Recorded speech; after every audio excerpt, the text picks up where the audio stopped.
Good morning. Good morning, ma'am. Good morning, Miss. Good morning, ma'am. Good morning. Good afternoon, ma'am. Good afternoon.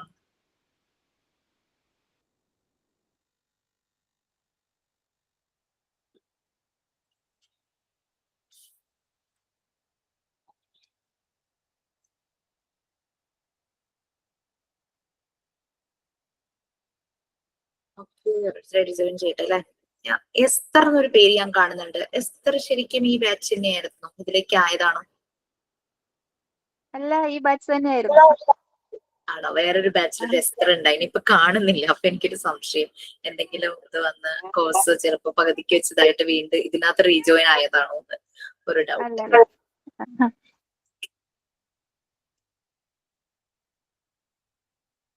Okay, so wait for 2 minutes. Join ആവുന്നുണ്ടെങ്കിൽ join ആവട്ടെ കേട്ടോ. അപ്പോഴേക്കും ഫയലൊക്കെ ഒന്ന് എടുത്ത് വെക്കും.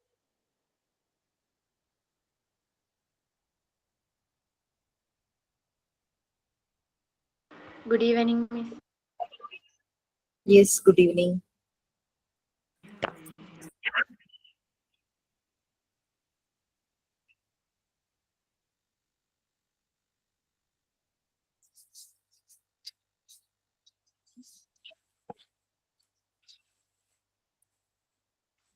Okay, we will start with our prayer. Please ready? ഞാൻ പാടട്ടെ മാം. Yes, please. Good afternoon, everybody. There shall be showers of blessing. This is the promise of love. There shall be seasons refreshing, sent from the Savior above. Showers of blessing we need. Mercy drops round us. Sorry, ma'am.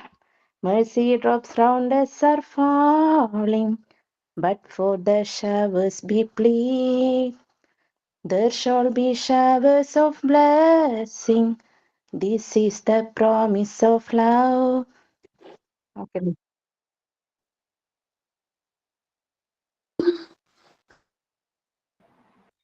So soothing. Okay, fine. Who is ready for doing sign-in? Yes. ഞാൻ ഇച്ചിരി ആക്കി ready ആയിട്ട് വന്നതാണ്. Okay, who is ready for doing sign-in? അറിയില്ല. Ma'am, I am ready. Okay, Maya. Carry on. Don't be afraid of, good morning, good afternoon, all of you. Don't be afraid of failure. This is the way to be succeed. There are such people who have been witness to failure, at least once in their life. Most of us hate failure rather than consequence of failure. We think that the failure is end of everything. But actually, failure is one of the teachers in our life. It is capable of teaching you some of the important lessons in your life. Hence, you can see the failure is a blessing in disguise. ഞാൻ എൻ്റെ മലയാളവും കൂടി ഒന്ന് പറയാം. ജീവിതത്തിൽ പരാജയം അനുഭവിക്കാത്തവരായി ആരും ഉണ്ടാവില്ല. പരാജയം എല്ലാത്തിൻ്റെയും അവസാനമായി നാം കാണുന്നു. യഥാർത്ഥത്തിൽ പരാജയം നമ്മുടെ ജീവിതത്തിലെ ഏറ്റവും വലിയ അധ്യാപകരിൽ ഒരാളാണ്. ജീവിതത്തിലെ പ്രധാനപ്പെട്ട പാഠങ്ങൾ പഠിപ്പിക്കാൻ ഇതിന് കഴിയും. പരാജയം ഒരു അനുഗ്രഹമായിട്ട് നമുക്ക് കാണാൻ കഴിയും. Thank you ma'am.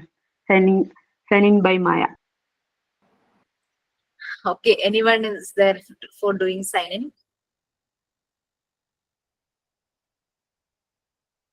Okay, Maya and all of you, could you please name out any person or the personality or legend who faced failure and then succeed?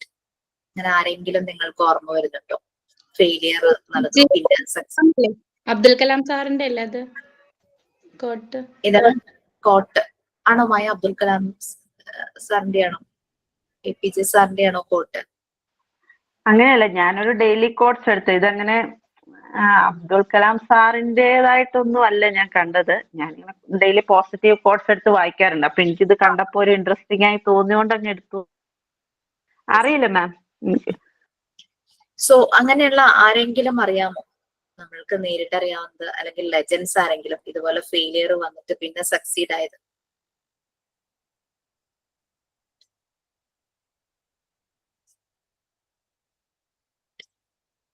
മാം എന്റെ മനസ്സിൽ ഒരാൾ ഓർമ്മ വരുന്നത് ഒരു ആപ്പിൾ കമ്പനിയുടെ CEO, പേര് ഞാൻ മറന്നുപോയി. അദ്ദേഹം പറയുന്നുണ്ട്, ഞാൻ എന്റെ ക്ലാസ്സിൽ ലാസ്റ്റ് ബെഞ്ചിൽ ഇരുന്ന ഒരാളും പരാജയപ്പെട്ട ആളും ആയിരുന്നു എന്ന്. അപ്പം എന്റെ അടുത്തിരുന്ന ആള്, അല്ലെങ്കിൽ എനിക്ക് മുന്നേ ഉണ്ടായിരുന്ന ആള്, അല്ലെങ്കിൽ എന്റെ ഫ്രണ്ട് നന്നായിട്ട് പഠിക്കുമായിരുന്നു, നന്നായിട്ട് ക്ലാസ്സിൽ അറ്റൻഡ് ചെയ്ത ക്ലാസ് നല്ല മാർക്ക് മേടിക്കുമായിരുന്നു. എന്നാൽ ഞാനൊരു ബാക്ക് ബെഞ്ചർ ആയിരുന്നു. എന്നാൽ പിന്നീട് അദ്ദേഹത്തിന് എന്താ പറയാ, സ്വയമായി പഠിക്കണമെന്നൊരു ബോധം വരികയും അദ്ദേഹം വളരെ നന്നായി പഠിക്കുകയും ജീവിതത്തിൽ പലതും നേടി. അതുപോലെ ആപ്പിൾ കമ്പനിയുടെ CEO ആയി. പേര് ഞാൻ മറന്നുപോയി. പക്ഷെ ക്ലാസ്സിൽ ഫസ്റ്റ് ഉണ്ടായിരുന്ന അയാൾ ആ CEO ആ കമ്പനിയുടെ ഒരു മാനേജറിൽ ഒരാളാണ്. എന്നാൽ ഇപ്പോൾ ഇദ്ദേഹം ആ കമ്പനിയുടെ MD ആണ്. അപ്പൊ ആ ഒരു മെയിൻ CEO ആയിട്ട് അദ്ദേഹത്തിന് വരാൻ പറ്റി. പെട്ടെന്ന് മാം ചോദിച്ചപ്പോ അങ്ങ് കിട്ടിയില്ല, എന്നാലും ഇത്രയും ഓർമ്മ വന്നു. സച്ചിൻ ടെണ്ടുൽക്കർ.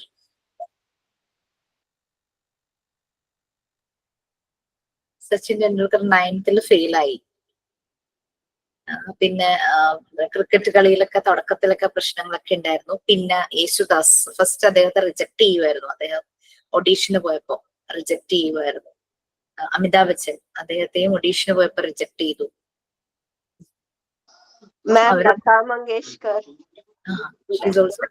ആണോ?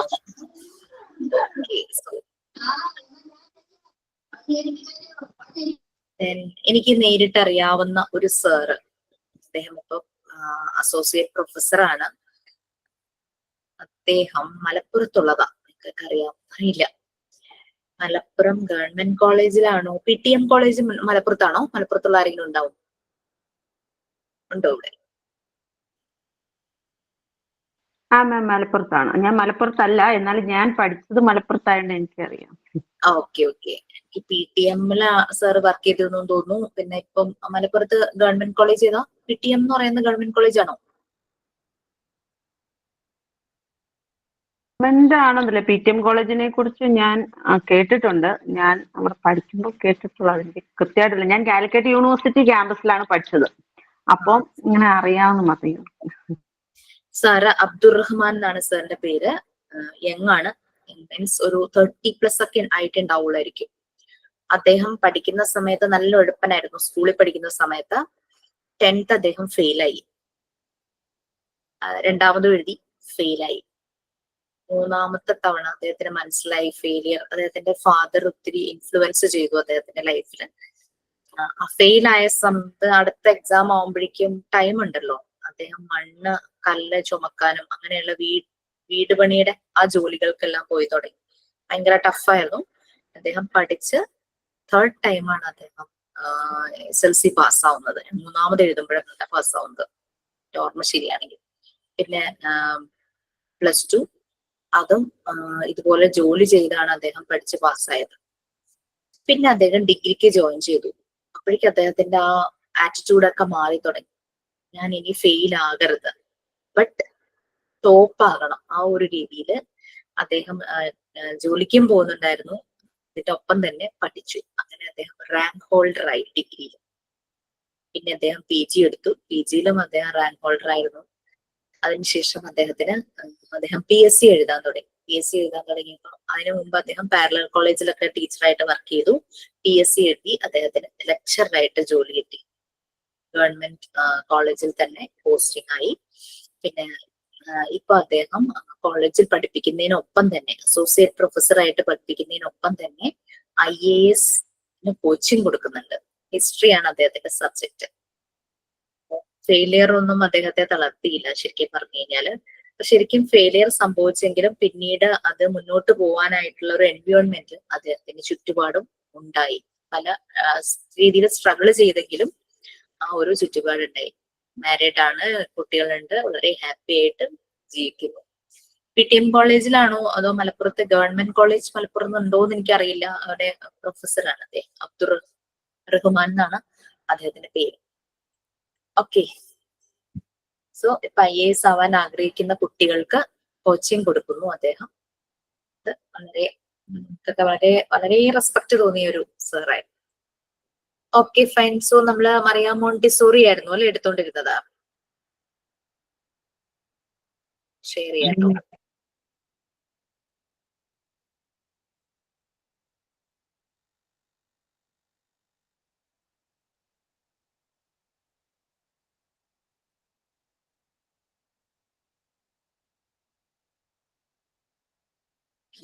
രണ്ടു മൂന്ന് ബാച്ചിന് ആ ടോപ്പിക് തന്നെ ഉള്ളതുകൊണ്ട് നിങ്ങൾക്ക് എവിടെ വരെ ആയി എന്നുള്ളത് ഞാൻ ഓർക്കുന്നില്ല. ആരെങ്കിലും ഒന്ന് പറയാമോ? നമ്മൾ എവിടെ വരെ വായിച്ചു, എവിടെ വരെ നമ്മൾ ഡിസ്കസ് ചെയ്തു?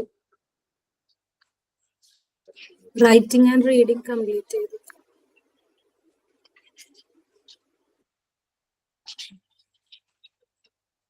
റൈറ്റിംഗ് ആൻഡ് റീഡിംഗ് കംപ്ലീറ്റ് ചെയ്തു. Okay. She told to child to draw a picture of chimney, അങ്ങനെ അതൊക്കെ അല്ലെ.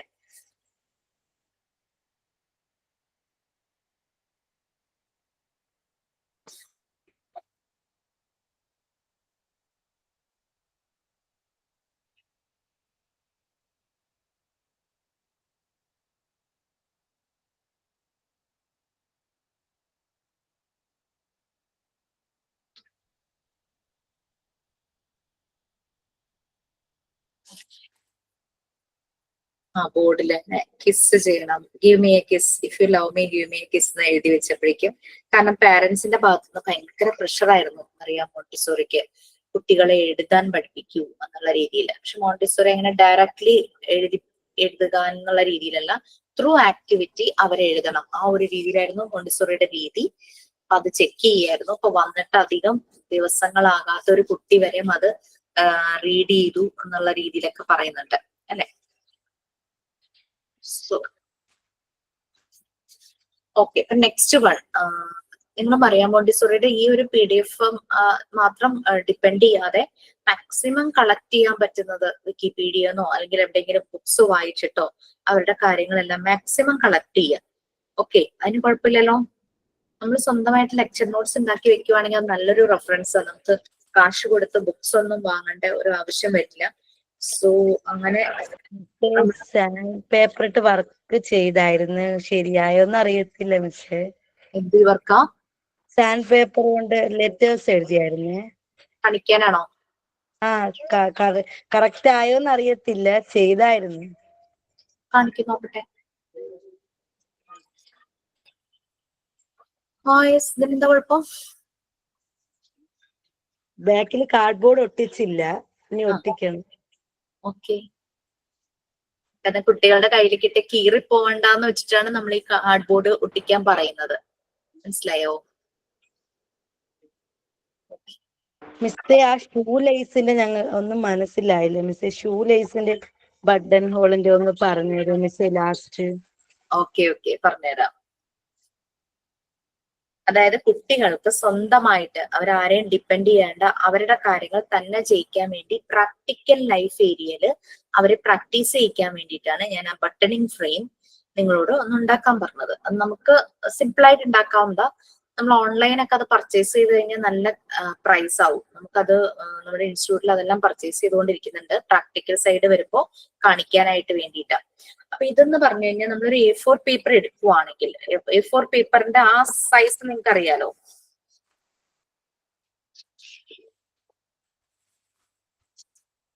ഇതിപ്പോ ഒരു A4 പേപ്പർ ആണ്.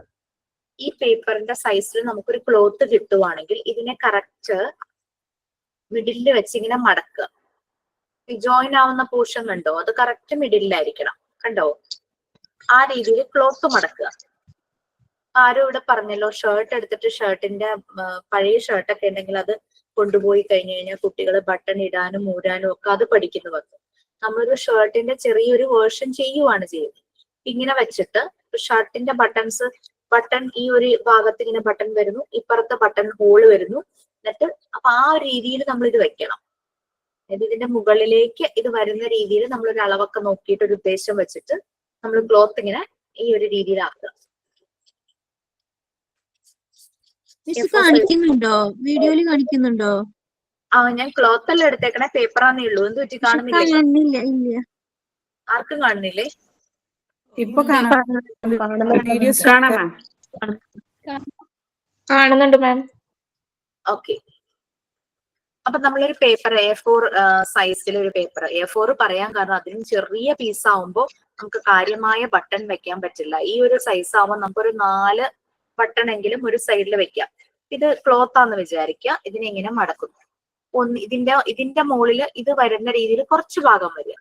എന്നിട്ട് നമ്മൾ ഇവിടെ ബട്ടൺ അറ്റാച്ച് ചെയ്യുക. ഒരു 4ഓ 5ഓ നമുക്ക് എത്ര എണ്ണം അവിടെ പറ്റും, ഒരു ഗ്യാപ്പും വേണമല്ലോ. ബട്ടൺ അറ്റാച്ച് ചെയ്യുക. അപ്പുറത്തെ സൈഡിൽ ബട്ടൺ ഹോളും. ഈ ടൈലറിങ് ഇതൊക്കെ ചെയ്യുന്ന അവിടെ ബട്ടൺ ഹോൾ അറ്റാച്ച്മെന്റ് ഒക്കെ ചെയ്യുന്ന സ്ഥലമുണ്ട്. ഈ 10 രൂപ കൊടുത്തു കഴിഞ്ഞു കഴിഞ്ഞാൽ അവര് ആ ബട്ടണും കൊടുത്തു കഴിഞ്ഞു കഴിഞ്ഞാൽ അവര് ബട്ടൺ ഹോളും ചെയ്ത് ബട്ടണും അറ്റാച്ച് ചെയ്ത് നമുക്ക് തരും. വലിയ ബുദ്ധിമുട്ടുണ്ടാവില്ല. ഞാൻ അങ്ങനെയായിരുന്നു ചെയ്തിരുന്നതെന്ന്. എന്നിട്ട് ഈ ബട്ടൺ ഇടാനും ഊരാനുമായിട്ട് കുട്ടികളുടെ കയ്യിലേക്ക് കൊടുക്കുക. ഓക്കെ. ക്ലോത്ത് നാച്ചുറൽ ഫൈബറിന്റെ ക്ലോത്ത് ആയിരിക്കണം. കോട്ടണോ ജൂട്ടോ സിൽക്കോ അങ്ങനെ നാച്ചുറൽ ആയിട്ടുള്ളത്. കാരണം മോണ്ടിസോറി മെറ്റീരിയൽസ് എല്ലാം തന്നെ നാച്ചുറൽ ആയിട്ടുള്ള സാധനങ്ങൾ കൊണ്ട് ഉണ്ടാക്കിയിട്ടുള്ള മെറ്റീരിയൽസാണ്. അപ്പൊ നമ്മള് സിന്തറ്റിക് ആയിട്ടുള്ള ക്ലോത്ത് എടുക്കാതിരിക്കുക, നാച്ചുറൽ ആയിട്ട് എടുക്കുക. അപ്പൊ ക്ലാസ്സിലാന്ന് തോന്നുന്നു ആരോ പറഞ്ഞു ഷർട്ട് എടുത്തിട്ട് നമ്മൾ അതിന്റെ ടോപ്പ് പോർഷൻ വെട്ടിക്കളയോ അല്ലെങ്കിൽ പഴയ ഷർട്ട് കൊണ്ടുപോയി കുട്ടികളെ പ്രാക്ടീസ് ചെയ്യിച്ചാൽ പോരെന്ന് ചോദിച്ചു. അതും നല്ലതാണ്. നല്ലപോലെ നീറ്റാക്കി എടുത്താൽ മതി. പിന്നെ ഇതിപ്പോ ബട്ടൺ പറഞ്ഞു, നമ്മുടെ സാധാരണ ബട്ടൺ. ഈ പ്രസ് ബട്ടൺ ഇല്ലേ, നമ്മളിവിടെ പലപ്പോഴും സെക്യൂർ ചെയ്യാൻ വേണ്ടിയിട്ട് പ്രസ് ബട്ടൺ വെക്കും.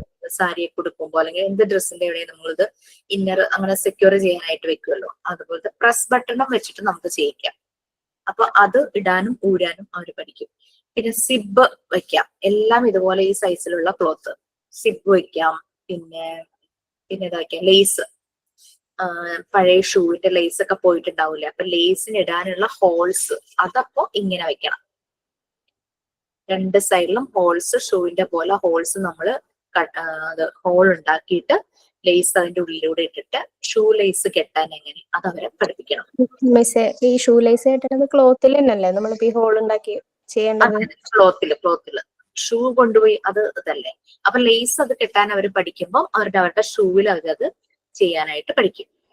പിന്നെ മാം അതിങ്ങനെ ഓരോ ഹോൾ ഇട്ടാ മതി ലേസ് കെട്ടാനായിട്ട്? നമ്മൾ ഷൂവിന്റെ രീതിയിൽ ഇരിക്കുന്ന പോലെ 2 സൈഡിലും ഹോൾ വേണം. അതല്ല, ലേസ് കെട്ടുമ്പോ കുട്ടികളെ കൊണ്ട് മുഴുവൻ ഹോളിലൂടെയും ഇട്ടിട്ടാണോ കെട്ടിക്കേണ്ടത്? അതെ. ഒരു ഷൂവിന്റെ ലൈസ് വിട്ടുപോയി, അവരത് ചെയ്യാനായിട്ട് അതും പഠിക്കണം. മുഴുവൻ ചെയ്യട്ടെ. എന്ന് വെച്ചാൽ അവരുടെ മോട്ടോ സ്കിൽസ് ഡെവലപ്പ് ആവും. അവരുടെ കുഞ്ഞു ഫിംഗേഴ്സിൽ ടൈനി മസിൽസ് ആണ്.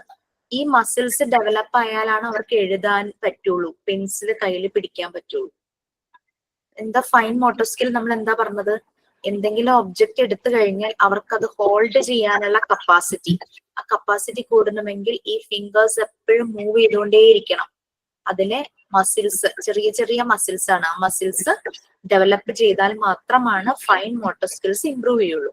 അതിന് വേണ്ടിയിട്ടുള്ള പ്രാക്ടിക്കൽ എക്സസൈസസ് ആണ് ഇതെല്ലാം. മിസ്, ഇതിനിപ്പോ ഒരു ഫ്രെയിം വേണ്ടി വരില്ലേ? ഫ്രെയിം ഒക്കെ ഇടുവാണെങ്കിൽ ഭയങ്കര കോസ്റ്റ്ലി ആവില്ലേ? വുഡൻ ഫ്രെയിം ആണ് മോണ്ടിസോറി മെറ്റീരിയലിലുള്ളത്. അത് നമുക്ക് ഭയങ്കര കോസ്റ്റ്ലി ആവും. അല്ല, ഒരു ഫ്രെയിമും ഇല്ലാതെ നമ്മളിപ്പോ ഇത് കുട്ടികളെ മുന്നിൽ കൊണ്ടുപോയിട്ടുണ്ടെങ്കിൽ അവർക്ക് ഇത് പിടിക്കാൻ ഒരു ഇതുണ്ടാവില്ലല്ലോ. അതാണ്. അത് വേണമെങ്കിൽ നമ്മളുടെ ഈ ഹൂപ്പില്ലേ, നമ്മൾ എംബ്രോയിഡറി ഒക്കെ ചെയ്യാനായിട്ട് ആ റിങ് ഇല്ലേ റൗണ്ട്, കേക്കിന്റെ നമ്മുടെ കേക്കിന്റെ ഒക്കെ ആ ഒരു ഇതുണ്ടാവില്ല, ബേസ് കാർഡ്ബോർഡ് പോലെ, അത് യൂസ് ചെയ്യാൻ പറ്റുമോ? അതിലപ്പോ ഈ ബേസ് ഒട്ടിച്ചു വെക്കണ്ടേ? അങ്ങനെയാകുമ്പോ നമുക്കിത് ക്ലീൻ ചെയ്യാൻ കുട്ടികൾ ഉപയോഗിക്കുമ്പോ അത് മുഷിയും. അപ്പൊ അത് ക്ലീൻ ചെയ്യാൻ പാടില്ല. ഈ എംബ്രോയിഡറിയുടെ പൂപ്പ് കിട്ടില്ലേ, ആ റിങ് ഇല്ലേ, വേണമെങ്കിൽ അതിൽ സെക്യൂർ ചെയ്ത് വെക്കാം. അല്ലെങ്കിൽ ചെയ്യാവുന്നത് നമുക്ക് ചെയ്യാൻ പറ്റുന്ന ഒരു മെത്തേഡ്, നമ്മളുടെ എക്സാം എഴുതുന്ന ബോർഡില്ലേ, റൈറ്റിംഗ് ബോർഡ്, അതിന് മുകളിൽ ക്ലിപ്പ് ഉണ്ടാവില്ലേ, അതിൽ വെക്കുക. അപ്പൊ ഒരു ബലം കിട്ടുമല്ലോ. നമ്മൾ ഫ്രെയിം ചെയ്യിക്കാന്ന് പറഞ്ഞു കഴിഞ്ഞാൽ ഭയങ്കര കോസ്റ്റ്ലി ആവും. ഫ്രെയിം വുഡൻ ഫ്രെയിം ആണ് കോസ്റ്റ്ലി. അപ്പൊ ഈ ഒരു റൈറ്റിംഗ് പാഡിന്റെ ആ ക്ലിപ്പിൽ ഇതാക്കി വെക്കുമ്പോഴേക്കും അത് അനങ്ങില്ല, അവിടെ തന്നെ അങ്ങ് ഇരുന്നോളും. അപ്പൊ കുട്ടിക്ക് ഇങ്ങനെ അതിൽ വെച്ച് ഇങ്ങനെ അത് എടുത്തോണ്ട് പോവാനും ഒക്കെ എളുപ്പമായിരിക്കും. അതാവുമ്പോ ക്ലോത്ത് പെട്ടെന്ന് അങ്ങനെ താഴെ വീഴോ മുഷിയോ അവരുടെ കയ്യിൽ പിടിച്ച് അങ്ങനെ ഒരു ചുരുണ്ട് കൂടുകയൊന്നും ഉണ്ടാവില്ല. അതങ്ങനെ സ്റ്റിഫായിട്ട് തന്നെ ഇരിക്കും. അതായിരിക്കും നമുക്കൊരു ലോ കോസ്റ്റിലുള്ള ഒരു മെത്തേഡ്. റൈറ്റിംഗ് പാഡൊക്കെ എല്ലാവരുടെയും വീട്ടിലൊക്കെ കാണുമായിരിക്കുമല്ലോ. സോ അത് ചെയ്യാം. വുഡൻ ഫ്രെയിം നമ്മൾ ചെയ്യിക്കാനാണെങ്കിൽ ഭയങ്കര കോസ്റ്റ്ലി. കാരണം ഈ ബട്ടണിങ് ഫ്രെയിം നമ്മൾ ഓൺലൈൻ ഓർഡർ ചെയ്യുന്നതിന്റെ റേറ്റ് ഞാനിപ്പോ പറയാം. നമുക്ക് വന്നിട്ടുണ്ട്, മെറ്റീരിയൽ അവൈലബിൾ ആ, ഓൺ ദ വേ ആണ്, ഇപ്പൊ ഇങ്ങോട്ട് കൊണ്ടുവന്ന് തരും. അപ്പോ ബട്ടണിങ് ഫ്രെയിമിന്റെ റേറ്റ്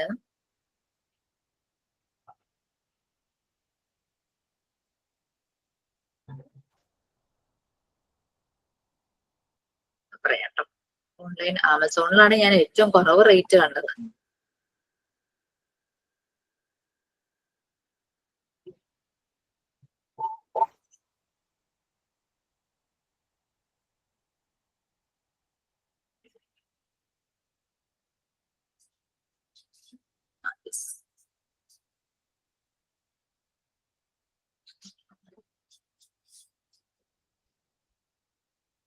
ആ ക്ലോത്ത് കൊണ്ട് ഉണ്ടാക്കിയ അതിന് 2631 രൂപ. ശരിക്കും 4000 സംതിങ് എന്തോ ഓഫറിൽ 36% ഓഫറിൽ 2631.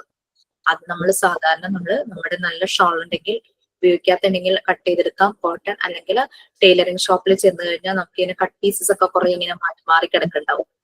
ബട്ടണൊക്കെ നമ്മളുടെ പഴയ ഡ്രസ്സിൽ പഴയതുണ്ടാകും, നമുക്കത് ചെയ്യാം. പിന്നെ അതുപോലെ തന്നെ ലേസ് പറഞ്ഞു, പിന്നെ സിബ്, പിന്നെ വെൽക്രോം ഇല്ലേ, വെൽക്രോം അറിയില്ലേ? വെൽക്രോം മറ്റേ ഒട്ടിക്കുന്ന ഇതാക്കണല്ലേ മിസ്, മറ്റേ നമ്മുടെ സ്കൂലൊക്കെ ഒട്ടിക്കുന്നതൊക്കെ. അതും നമുക്ക് ചെയ്യാം. അത് ചെറിയ സ്ട്രിപ്പ് വാങ്ങിച്ചിട്ട് ക്ലോത്തിന്റെ രണ്ട് സൈഡിലായിട്ട് 2 പാർട്ട് ഉണ്ടല്ലോ അതിന്. ഒന്നിങ്ങനെ ആ ഒരു ഗ്രൂവ് ഇങ്ങനെ ഇരിക്കണതും മറ്റേത് അതിലേക്ക് പോയി ഒട്ടുന്ന രീതിയിലുള്ള ഒരു 2 പാർട്ട് ഉണ്ട്. അപ്പൊ ഈ 2 എണ്ണം ഇത് കട്ട് ചെയ്ത് വാങ്ങിക്കാൻ നമുക്ക് കിട്ടും. അതെന്നിട്ട് 2 സൈഡിലായിട്ട് ഒട്ടിച്ചാൽ മതി. സോ അത് കുട്ടികളെ കൊണ്ട് ചെയ്യിക്കാം. അപ്പൊ അതവര് കറക്റ്റ് ആയിട്ട് അവർ ചെയ്ത് പഠിച്ച് വരുമ്പോ ചെയ്ത് പഠിക്കും. പ്രസ് ബട്ടൺ ചെയ്യാം, സിബ് ചെയ്യാം, ലേസ് ചെയ്യാം. പിന്നെ ചെയ്യാവുന്നത് ഈ കുട്ടികളുടെയൊക്കെ ഡ്രസ്സിലും അതുപോലെ തന്നെ ഈ ചില റെസ്റ്റോറന്റിലൊക്കെ യൂണിഫോമിലൊക്കെ കണ്ടിട്ടുണ്ട് ഒരുതരം ബക്കിളും ചെറിയൊരു ബെൽറ്റും പോലെയുള്ളത്. പിന്നെ ബെൽറ്റ് ആയിട്ട് നമ്മൾ കൊണ്ടുപോവുകയാണെങ്കിൽ അവരെ ബെൽറ്റ് ഇടാനും ഊരാനും ഒക്കെ പഠിപ്പിക്കും. അതൊക്കെ പ്രാക്ടിക്കൽ ലൈഫ് ഏരിയയിൽ അവരെ എന്താ പറയാ എക്സ്പീരിയൻസ് ചെയ്യിക്കാനുള്ള കുറെ ആക്ടിവിറ്റീസ് ആണ്. ഓക്കെ, സോ അത് കഴിഞ്ഞു. മാം നമ്മൾ ടീച്ചിങ് പ്രാക്ടീസിന് പോകുമ്പോ ഈ മോണ്ടിസറി മെറ്റീരിയൽസ് ഒക്കെ കൊണ്ടുപോകണോ മാം? ടീച്ചിങ് പ്രാക്ടീസിന് പോകുന്ന ഫസ്റ്റ് ഡേ തന്നെ നിങ്ങൾ അത് ചെയ്യരുത്. ആദ്യം സ്കൂളിൽ പോയി നമ്മൾ അന്വേഷിക്കുമല്ലോ അവിടെ ടീച്ചിങ് പ്രാക്ടീസിനായിട്ട്. അപ്പൊ അവര് പറയും ഇന്ന പോർഷൻ എടുത്താൽ മതി എന്ന് അവർ പറയുവാണെങ്കിൽ നമുക്ക് അത് റിലേറ്റഡ് കാര്യങ്ങൾ മതിയല്ലോ. ഇനി അഥവാ അവര് പറയുവാണ് നിങ്ങൾക്ക് ഇഷ്ടമുള്ളത് ചെയ്യാം, ഇതൊക്കെയാണ് ഇപ്പൊ പഠിപ്പിക്കുന്നത്, അപ്പൊ അങ്ങനെ നോക്കിയിട്ട് നമ്മൾ അതിനനുസരിച്ചുള്ളത് മാത്രം കൊണ്ടുപോയാൽ മതി. നമ്മൾ ഉണ്ടാക്കിയതെല്ലാം കൊണ്ടുപോകേണ്ട ആവശ്യമില്ല. പലയിടത്തും സാൻഡ് പേപ്പർ ലെറ്റേഴ്സ് ഒക്കെ വളരെ യൂസ്ഫുൾ ആയിരുന്നു എന്ന് പോയവര് പറഞ്ഞിരുന്നു. പിന്നെ കൂടുതലും ആക്ഷൻ സോങ് ആണ് കുട്ടികൾക്ക് കൂടുതലും ഇഷ്ടപ്പെടുന്നത്. ആക്ഷൻ സോങ് ആണ് കൂടുതൽ കുട്ടികൾ ഭയങ്കരമായിട്ട് അക്സെപ്റ്റ് ചെയ്തത് അതായിരുന്നു എന്ന് പറഞ്ഞു. അപ്പൊ ത്രൂ അതുപോലുള്ള റൈംസിലൂടെ ഹെൽത്തി ഹാബിറ്റ്സ് അങ്ങനെ പല കാര്യങ്ങളും പഠിപ്പിക്കാനായിട്ട് തുടങ്ങി. സാൻഡ് പേപ്പറിന് പകരം നമുക്ക് ഗിൽറ്റർ പേപ്പർ എടുത്തൂടെ? സാൻഡ് പേപ്പറിന് പകരം ഗ്ലിറ്റർ പേപ്പർ എടുക്കാം. കോസ്റ്റ്ലിയുമാണ്. അത് മാത്രല്ല കുട്ടികളല്ലേ ഒരു പ്രത്യേക ഒരു അട്രാക്ഷൻ തോന്നൂലേ അങ്ങനത്തെ ഗിൽറ്റർ? ശരിയാ, അവരത് കിള്ളി നോക്കും. അപ്പൊ ഗിൽട്ടൊക്കെ ഇങ്ങനെ പൊളിഞ്ഞു വരും, അവരുടെ ദേഹത്തൊക്കെ ആകും. ചിലർക്ക് അലർജി ആവാലോ, ചൊറിയൊക്കെ ചെയ്യില്ലേ. Sometimes may be, I don't know. പിന്നെ ഫോം ഷീറ്റ് പറയുന്നുണ്ടായിരുന്നു ചിലര്, ഈ ഗ്ലിറ്റേഴ്സ് തന്നെയുള്ള ഫോം ഷീറ്റുകൾ ഇല്ലേ, അതാണ് ഉദ്ദേശിച്ചത്? അതോ ഇങ്ങനെ പശ വെച്ചിട്ട് ആ ഷേപ്പിൽ? അതാണ് ഉദ്ദേശിച്ചത്. ഇത് നമ്മള് അങ്ങനെ കിള്ളിയാലൊന്നും പോരാത്ത വിധത്തിലുള്ളതുണ്ടല്ലോ ഇപ്പൊ കുറച്ച് കോസ്റ്റ്ലി ആയിട്ടുള്ളത്. പക്ഷെ അത് കാണാൻ ഭംഗിയാണ്, അട്രാക്റ്റീവ് ആണ്, നിങ്ങൾക്ക് അത് ചെയ്യാം. പക്ഷെ ഇത് പിടിക്കുമ്പം സാൻഡ് പേപ്പറിന്റെ അത്ര റഫ്നെസ് ഉണ്ടോ? റഫ്നെസ് കുറവായിരിക്കും അതില്. കുറവായിരിക്കും. ഈ സാൻഡ് പേപ്പർ ലെറ്റേഴ്സ് ചെയ്യാൻ പറയുന്നതിന്റെ കാരണം എന്താണെന്നറിയോ? നമ്മുടെ മോണ്ടിസോറി മെറ്റീരിയലിൽ മറിയ മോണ്ടിസോറി ഡിസൈൻ ചെയ്ത ഒരെണ്ണമാണ് sand paper letters and numbers. നമുക്ക് ലോ കോസ്റ്റ് ആയിട്ട് ചെയ്യാൻ പറ്റുന്ന ഒരു മോണ്ടിസോറി മെറ്റീരിയൽ അതാണ്. ഭയങ്കര റിസൾട്ടും ആയിരുന്നു അത്. ബ്ലൈൻഡ് ആയിട്ടുള്ള കുട്ടികൾക്കാണെങ്കിലും. ഞാനൊരു സ്പെഷ്യൽ സ്കൂളിൽ ചെന്നപ്പം അവിടെ കുട്ടികളെ, അവിടെ പഠിക്കാൻ കഴിവുള്ള കുട്ടികളും ഉണ്ട്. ഓരോ കുട്ടികളുടെയും കേപ്പബിലിറ്റി അനുസരിച്ചാണ് അവിടെ ട്രെയിനിങ് കൊടുക്കുന്നത്. അവിടെ ചെന്നപ്പോ ഇതുപോലെ ഫ്ലാഷ് കാർഡ്സ് ഒക്കെ കണ്ടു. അതായത് നമ്പേഴ്സും ലെറ്റേഴ്സും ഒക്കെ ഇങ്ങനെ കാർഡിൽ എഴുതിയതും പിന്നെ പല വേർഡ്സ് എഴുതിയതും ഫെമിലിയർ വേർഡ്സ് എഴുതിയതും. അപ്പൊ ഞാൻ അവരോട് ചോദിച്ചു, ഇവിടെ സാൻഡ് പേപ്പർ ലെറ്റേഴ്സ് ഉണ്ടോ എന്ന് ചോദിച്ചു. അവര് പറഞ്ഞു സാൻഡ് പേപ്പർ ലെറ്റേഴ്സ് ഉണ്ട്, പക്ഷെ അത് ബ്ലൈൻഡ്, കുറച്ച് കാഴ്ച കുറവുള്ള കുട്ടികൾക്കും ബ്ലൈൻഡ് ആയവർക്കും മുഴുവനായിട്ട് തന്നെ കാഴ്ചയില്ലാത്ത കുട്ടികൾക്കുമാണ് സാൻഡ് പേപ്പർ ലെറ്റേഴ്സ് യൂസ് ചെയ്യുന്നത് പറഞ്ഞു. മറിയ മോണ്ടിസോറി ഫസ്റ്റ് ഇൻട്രൊഡ്യൂസ് ചെയ്തത്, ഈ മെത്തേഡ്സ് ഇൻട്രൊഡ്യൂസ് ചെയ്തൊരു സ്പെഷ്യൽ കുട്ടികൾക്ക് വേണ്ടിയിട്ടായിരുന്നു. 10-60ഓളം പിള്ളേരുണ്ടായിരുന്നു, സ്പെഷ്യൽ നീഡ്സ് ആവശ്യമുള്ള കുട്ടികളായിരുന്നു. അവരിലാണ് ഇത് ആദ്യം മറിയ മോണ്ടിസോറി അപ്ലൈ ചെയ്തത്. അത് നല്ല റിസൾട്ടായി വന്നപ്പോഴേക്കും ഗവൺമെന്റ് അവരോട് സജസ്റ്റ് ചെയ്യുവാണ്, ഒരു സ്ലം ഏരിയയില് പഠിക്കാനൊന്നും പോകാതെ അങ്ങനെ ഭയങ്കര അലമ്പായി നടക്കുന്ന ഗ്രൂപ്പ് ഓഫ് കുട്ടികൾക്ക് വേണ്ടിയിട്ട് ഒരു സ്കൂൾ തുടങ്ങാമോ എന്ന് ചോദിച്ചു. അങ്ങനെ ഒരു സ്ലം ഏരിയയിലാണ് അവർ ആദ്യമായിട്ട് മോണ്ടിസോറി സ്കൂള് സ്റ്റാർട്ട് ചെയ്തത്, കാസ ഡെ വാവലി എന്ന് പറഞ്ഞിട്ട്. അത് ഭയങ്കര റിസൾട്ട് കാണിച്ചപ്പോ വേൾഡ് വൈഡ് അവർക്ക് കോള് വരുവാണ്, എല്ലായിടത്തുനിന്നും അവർക്ക് കോള് വരുമോ, അവരുടെ അവിടെ വന്നതിന്റെ ഒരു ഡെമോ കാണിക്കും എന്നും പറഞ്ഞിട്ട്. അങ്ങനെ എല്ലാരും ആക്സെപ്റ്റ് ചെയ്തു. അങ്ങനെ മെത്തേഡ്സ് എല്ലാരും അഡോപ്റ്റ് ചെയ്തു. ഇന്ത്യയിൽ വന്നു. ദാറ്റ് ടൈം മഹാത്മാഗാന്ധി ഉണ്ടായിരുന്നു. ഗാന്ധിജിയായിട്ട് ഓൾറെഡി കമ്മ്യൂണിക്കേറ്റ് ചെയ്തു. അങ്ങനെ ഗാന്ധിജി ആ ഒരു സമയത്ത് എഡ്യൂക്കേഷന് ഭയങ്കര ഇമ്പോർട്ടൻസ് ഗാന്ധിജി നെഹ്റുവും കൊടുത്തിട്ടുണ്ടായിരുന്നു. സോ ആ സമയത്ത് ഈ കുറെ മെത്തേഡൊക്കെ ഇതിലേക്ക് കൊടുത്തു. ബട്ട് ഗാന്ധിജിക്ക് നമ്മളുടെ തന്നെ മാതൃഭാഷയിൽ തന്നെ എഡ്യൂക്കേഷൻ പോകണം അങ്ങനെ ആഗ്രഹിച്ചിരുന്ന ഒരു വ്യക്തിയാണ്. But sometimes it is correct, but sometimes it's not practical അല്ലെ. നമ്മൾ എല്ലാ ലാംഗ്വേജും പഠിക്കണം എന്ന് പറഞ്ഞ ഇപ്പൊ പലപ്പോഴും സ്കൂളുകളിൽ അതർ ലാംഗ്വേജസ്, ഫോറിൻ ലാംഗ്വേജസ് ഒക്കെ ഉണ്ട്. ഹിന്ദി, മലയാളം കൂടാതെ തന്നെ ഫ്രഞ്ച്, ജർമ്മൻ അങ്ങനെയൊക്കെ പറഞ്ഞിട്ട് ചില സ്കൂളുകളിൽ ഇൻട്രൊഡ്യൂസ് ചെയ്യുന്നുണ്ട്. ഞാൻ പ്രീ ഡിഗ്രിക്ക് പഠിക്കുന്ന സമയത്ത് ഞാൻ സെക്കൻഡ് ലാംഗ്വേജ് എടുത്തത് ഫ്രഞ്ച് ആയിരുന്നു. ഹിന്ദി, മലയാളം എടുക്കാനൊന്നും ഒരു താല്പര്യം തോന്നിയില്ല, ഫ്രഞ്ച് ആയിരുന്നു എടുത്തിരുന്നത്. സോ അങ്ങനെ മിക്ക ഇൻസ്റ്റിറ്റ്യൂട്ടുകളിലും അങ്ങനെയുണ്ട്. അത് കൂടാതെ നിങ്ങൾക്ക് പാരലൽ പഠിക്കാം. യെസ്,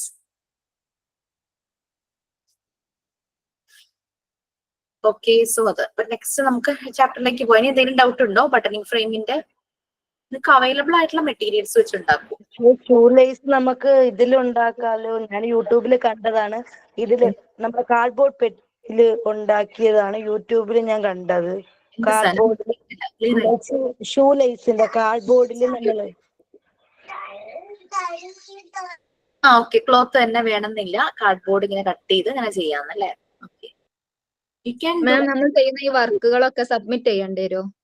ഈ വർക്കുകൾ സബ്മിറ്റ് ചെയ്യണ്ട. ബട്ട് ലാസ്റ്റ് ഫൈനൽ എക്സാമിന്റെ സമയത്ത് വൈവ ടൈമില് പ്രസന്റ് ചെയ്യാൻ ചോദിച്ചു കഴിഞ്ഞാൽ നിങ്ങൾ ചെയ്തേ പറ്റൂ.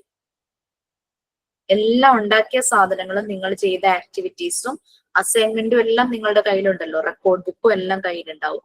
So we can ask questions randomly, random ആയിട്ട് അവിടെ നിന്ന് ഇവിടെ നിന്നൊക്കെ ചോദിച്ചു കഴിഞ്ഞ് കഴിഞ്ഞാൽ റെഡി ആയിരിക്കണം ആൻസർ ചെയ്യാൻ.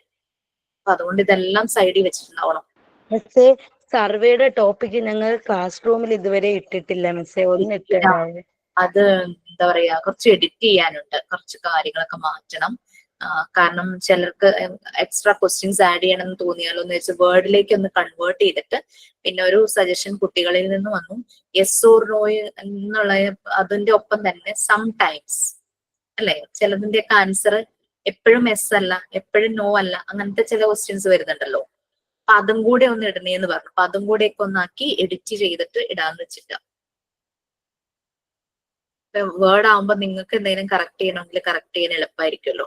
അപ്പൊ അത് മാത്രമായിട്ട്, മറ്റേത് ഞാൻ മുകളിൽ കുറച്ച് ഇൻസ്ട്രക്ഷൻസും താഴെ കുറച്ച് ഇൻസ്ട്രക്ഷൻസും ഒക്കെ അതിലുണ്ടായിരുന്നു, അതൊക്കെ മാറ്റി ക്വസ്റ്റ്യനെയർ മാത്രമായിട്ട് വേർഡിലേക്ക് ആക്കുവാണെങ്കിൽ നിങ്ങൾക്ക് ചിലപ്പോൾ ചില ക്വസ്റ്റ്യൻ കാണുമ്പോൾ ഇത് അത്ര റെലവെന്റ് അല്ല, ഈ ക്വസ്റ്റ്യൻ ചോദിക്കേണ്ടെന്നുണ്ടെങ്കിൽ നിങ്ങൾക്ക് അത് കളയാലോ. കളഞ്ഞിട്ട് നിങ്ങളുടേതായ എന്തെങ്കിലും ക്വസ്റ്റ്യൻസ് ചോദിക്കണം തോന്നുവാൻ കഴിഞ്ഞാൽ അത് ആഡ് ചെയ്തിടാമല്ലോ. അതുകൊണ്ട് അതിനുള്ള ഫീസിബിലിറ്റിക്ക് വേണ്ടിയിട്ട് ഞാൻ കുറച്ച് ടൈം വേണ്ടി വരും അതൊക്കെ ഒന്ന് എഡിറ്റ് ചെയ്യാൻ. Okay, so anything else, any doubts? എന്തോ പറഞ്ഞു? മിസ്സേ നമ്മൾ അസൈൻമെന്റ് ചെയ്യുന്നത് A4 ഷീറ്റ് പേപ്പറിന് പകരമേ A4 ഷീറ്റ് ബുക്ക് കിട്ടും, അതിൽ ചെയ്താൽ കുഴപ്പമുണ്ടോ? കുഴപ്പമില്ല, ഒരു പ്രോബ്ലം ഇല്ല. ഓക്കെ.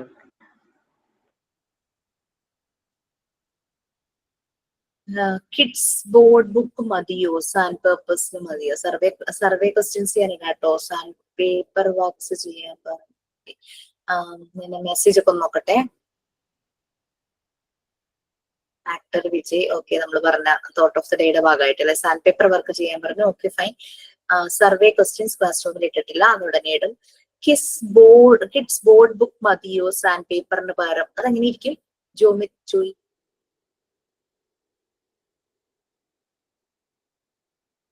സാൻഡ് പേപ്പറിന് ഞാൻ പറയാൻ കാരണം ഞാൻ പറഞ്ഞല്ലോ, നമ്മുടെ മോണ്ടിസോറി മെറ്റീരിയലിലെ മെയിൻ ഒരു ഐറ്റം ആണത്.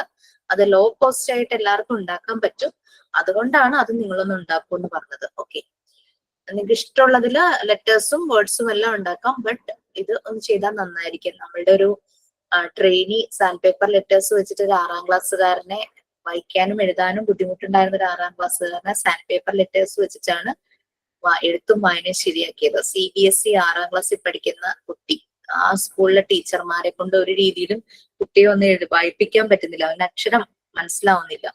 അങ്ങനെ ത്രൂ സാൻഡ് പേപ്പർ ആണ് ആ കുട്ടി എല്ലാം പഠിച്ചത്. സോ അതിന് അത്രയും ഇമ്പോർട്ടൻസ് ഉണ്ട്, അതുകൊണ്ടാണ് പറഞ്ഞത്. ഓക്കെ, ഞാൻ മസ്കറ്റിലാണ്, ഇവിടെ ഞാൻ ട്രെയിനിങ്ങിനൊക്കെ ചോദിച്ചപ്പോ നാട്ടിലെ എക്സ്പീരിയൻസ് ചാൻസ് കിട്ടുള്ളൂ പറയും. Okay Priju, no problem. ഈ പരിചയത്തിൽ നിങ്ങൾ കുട്ടികൾ ആരെങ്കിലും ഉണ്ടെങ്കിൽ അവര് പഠിക്കുന്ന സ്കൂളില് ഒരു പരിചയത്തിന്റെ പുറത്ത് കിട്ടുമെന്ന് നോക്കാം. ഇല്ലെങ്കിൽ നാട്ടിൽ എപ്പോഴെങ്കിലും വരുമ്പോൾ അധികം സമയം ഉണ്ടെങ്കിൽ നാട്ടിലൊരു 10 to 15 days മതി ശരിക്കും പറഞ്ഞു കഴിഞ്ഞാല് teaching practice.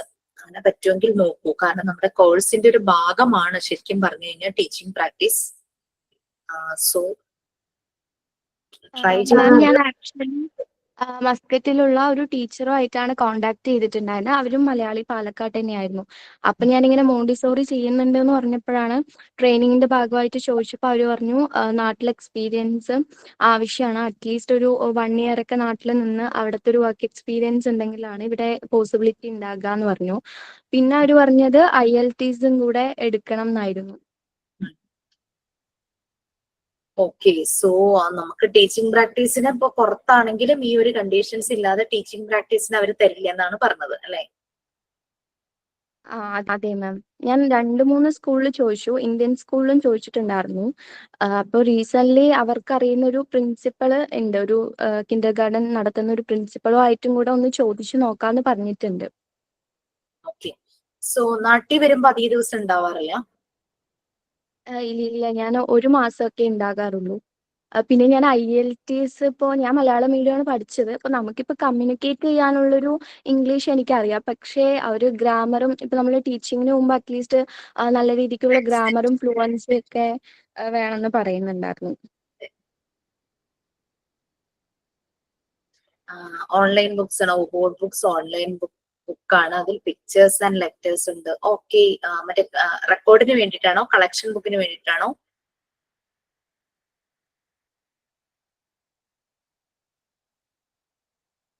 So you can use anything, but sand paper ലെറ്റേഴ്സിന്റെ ഇമ്പോർട്ടൻസ് ഞാനൊന്ന് ജസ്റ്റ് പറഞ്ഞു മാത്രം.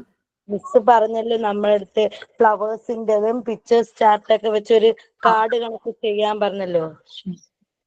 അതിന് ഞാൻ പിക്ചർ ചാർട്ട് മേടിച്ചായിരുന്നു, അത് ചെയ്തില്ല. പിക്ചർ ചാർട്ട് മേടിച്ചു വെച്ചേക്കുന്നു. വെജിറ്റബിൾസ് ആണത്. അതിന് പകരം നമ്മള് വാങ്ങിയാൽ മതി, നമുക്ക് ഓൺലൈനിൽ നിന്നൊക്കെ വാങ്ങാൻ കിട്ടും. ഞാൻ മീഷോന്ന് അങ്ങനെ ഓർഡർ ചെയ്തിട്ടുണ്ട്, ഫ്ലാഷ് കാർഡ്സ്. അതില് എല്ലാത്തിന്റെയും എല്ലാ പിക്ചേഴ്സും ഉണ്ട്. അതാകുമ്പോ നല്ല ഉറപ്പുണ്ടാകും, കുട്ടികൾക്ക് പോയിട്ട് അവരെ കൈ കൊടുത്തിട്ട് അവർക്ക് നോക്കിയിട്ട് മനസ്സിലാക്കാൻ പറ്റും. നമ്മൾ ഉണ്ടാക്കുകയാണെങ്കിൽ അത് അത്ര ഈ ചാർട്ട് ആണെങ്കിൽ തന്നെ 2 കുട്ടികൾ നോക്കുമ്പോ അത് മുഷിയും. ഇതാകുമ്പോ നല്ല PVCയുടെ കാർഡ് എന്നാ പറഞ്ഞിട്ടാ വരുന്നത്. വന്നിട്ടില്ല, ഞാൻ ഓർഡർ ചെയ്തിട്ടുള്ളൂ. അപ്പൊ അതാകുമ്പോ കുട്ടികൾക്ക് കൈ പിടിച്ചിട്ട് അവർക്ക് നോക്കാലോ. ഓക്കെ, സോ എന്താ പറയാ, ഇത് നിങ്ങൾ ഓർഡർ ചെയ്യുന്ന എന്ത് സാധനങ്ങളാണെങ്കിലും ഒരു കാര്യം ശ്രദ്ധിക്കണം, കുട്ടികളുടെ മുമ്പിലേക്ക് കൊണ്ടുപോകുന്നതിന് മുമ്പ് നിങ്ങൾ അതൊന്ന് പ്രാക്ടീസ് ചെയ്യണം. നമ്മൾ ഉണ്ടാക്കുമ്പോൾ നമ്മൾ അത് മനസ്സിലാക്കിയാണ് നമ്മൾ തന്നെ അത് ചെയ്യുന്നത്. അപ്പൊ നമുക്ക് ഏത് കുട്ടിയുടെ മുമ്പിൽ പോകുമ്പോഴും നമുക്ക് കൺഫ്യൂഷൻ ഇല്ല, ഡൗട്ട് ഇല്ല. പക്ഷെ ഇപ്പൊ നമ്മളൊരു സാധനം അല്ലാതെ വാങ്ങുന്നത് കൊണ്ടുപോകുമ്പോൾ നമ്മൾ ഇനി ഫസ്റ്റ് പ്രാക്ടീസ് ചെയ്തതിന് ശേഷം വേണം കുട്ടികളുടെ അടുത്തേക്ക് കൊണ്ടുപോകാൻ വേണ്ടിയിട്ട്. ഫൈനൽ എക്സാം എപ്പോഴാണെന്ന് ആരോ ചോദിച്ചു. നിങ്ങൾ ഏത് ബാച്ച്, നിങ്ങൾ ജോയിൻ ചെയ്ത മന്ത് ഏതാ? ജൂലൈ. ജൂൺ ലാസ്റ്റ് ഒക്കെ ആയിരിക്കും. മിസ്സേ അതിന്റെ ഫ്ലാഷ് കാർഡ്സിനൊന്നും അങ്ങനെ പ്രശ്നം വരില്ലല്ലോ. ഫ്ലാഷ് കാർഡ്സ് നമ്മളിപ്പോ നോക്കാൻ പ്രത്യേകിച്ച് കാർഡിൽ എന്തെങ്കിലും ഒരു പിക്ചർ, ഇപ്പൊ എലിഫന്റിന്റെ അല്ലെങ്കിൽ ആപ്പിളിന്റെ ഒക്കെ പിക്ചർ എന്നുള്ള ലെറ്റർ, എന്നിട്ട് ആപ്പിളിന്റെ ഒരു ഫോട്ടോ, അതാവുമ്പോ അവർക്ക് കൈ പിടിച്ചിട്ട് ഇത് ആപ്പിൾ എന്നുള്ള അക്ഷരം അവർക്ക് മനസ്സിലാകും, ആപ്പിൾ എന്നുള്ളതും ഫോട്ടോ കണ്ടവർക്ക് മനസ്സിലാക്കാം. No problem. നമ്മള് മോണ്ടിസോറി മെത്തേഡ് എന്ന് പറഞ്ഞു കഴിഞ്ഞാൽ ഓട്ടോ എഡ്യൂക്കേഷൻ ആണ്. Everything we have to create എന്നാണ് നമ്മുടെ മെത്തേഡിന്റെ രീതി. അതുകൊണ്ടാണ് ഞാൻ ഇത് അത്ര പ്രൊമോട്ട് ചെയ്യാത്തത് കേട്ടോ. പക്ഷെ നിങ്ങളുടെ ഒരു കൺവീനിയൻസ്, ആ ഒരു ഇത് നിങ്ങൾക്ക് കുട്ടികളുടെ അടുത്ത് കൊണ്ടുപോകുമ്പോൾ കുറച്ചുകൂടെ ബ്രൈറ്റ് നല്ലത് വേണം എന്നൊരു തോന്നലുണ്ട്. No problem, no issue, carry on. നമ്മളുടെ ഒരു മെത്തേഡ് അതാണ്. Everything we have to create by our own ഒരു രീതിയാണ്. പിന്നെ മോണ്ടിസോറി മെറ്റീരിയൽസ് എല്ലാം ഒന്നും നമുക്ക് അഫോർഡ് ചെയ്യാൻ പറ്റില്ല, ഭയങ്കര കോസ്റ്റ്ലി. എല്ലാം ഒക്കെ വാങ്ങിച്ചു വരുമ്പോൾ ഒരു 2 lakhs അടുത്ത് വരും. നമ്മളെ കൊണ്ട് പറ്റുന്ന നമ്മൾ ഉണ്ടാക്കുക, ബാക്കി നമ്മൾ പ്രാക്ടീസ് ചെയ്യും. ആ ഫ്രെയിം നമുക്ക് മിസ്സേ ആശാരിമാരൊക്കെ അടുത്തുണ്ടെങ്കിൽ നമുക്ക് ജസ്റ്റ് അങ്ങനെ ഒരു ഫ്രെയിം ഉണ്ടാക്കി ഉണ്ടാക്കാം. അവര് നമ്മൾ പേ ചെയ്യേണ്ടവരില്ലേ? ഹാൻഡ് പേപ്പർ ലെറ്റേഴ്സ് ഒട്ടിക്കാൻ വേണ്ടി ഞാൻ ഇങ്ങനത്തെ ഒരു കാർഡ്ബോർഡ് ഓൺലൈനിൽ പർച്ചേസ് ചെയ്തായിരുന്നു. നോക്കട്ടെ, ഓക്കെ. കട്ടിയുണ്ടോ അത്? അതിനകത്ത് കട്ടിയുണ്ട്. അപ്പൊ സാൻഡ് പേപ്പർ ലെറ്റർ ഒട്ടിക്കുമ്പോ നമ്മള് പേസ്റ്റ് ചെയ്യുമ്പോ ഇതായിരുന്നോളൂല്ലോ എന്ന് വിചാരിച്ചിട്ട് ഇങ്ങനെ ഒരു കാർഡ്ബോർഡ് വാങ്ങിയതാണ്.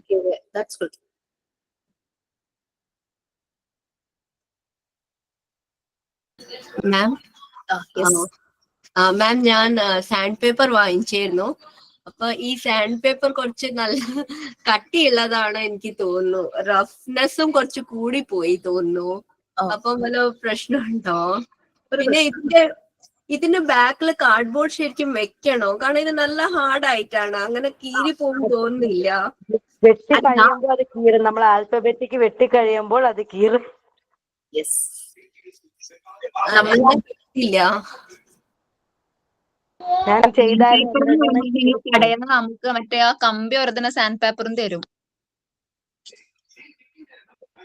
നമ്മള് ലെറ്ററിന്റെ ഷേപ്പ് കാണിക്കുന്നേ, അതിന് ബേസും കൊടുക്കുമല്ലോ. ഇതിനകത്ത് നമ്മള് വരയ്ക്കുവല്ലേ ചെയ്യുന്നത്? ഇല്ലല്ല, വരച്ചതിന് ശേഷം അത് വെട്ടിയെടുക്കണം. വെട്ടിയെടുത്തിട്ട് ഇതിനെ മുകളിൽ ഒട്ടിക്കുവാണോ വേണ്ടത്? ഇതമാതിരി ആ എച്ച് നമ്മള് വരച്ച് വെട്ടിയിട്ട് എന്നിട്ട് ഈ സാൻഡ് പേപ്പറിൽ ഒട്ടിക്കുവാണോ ചെയ്യുന്നത്?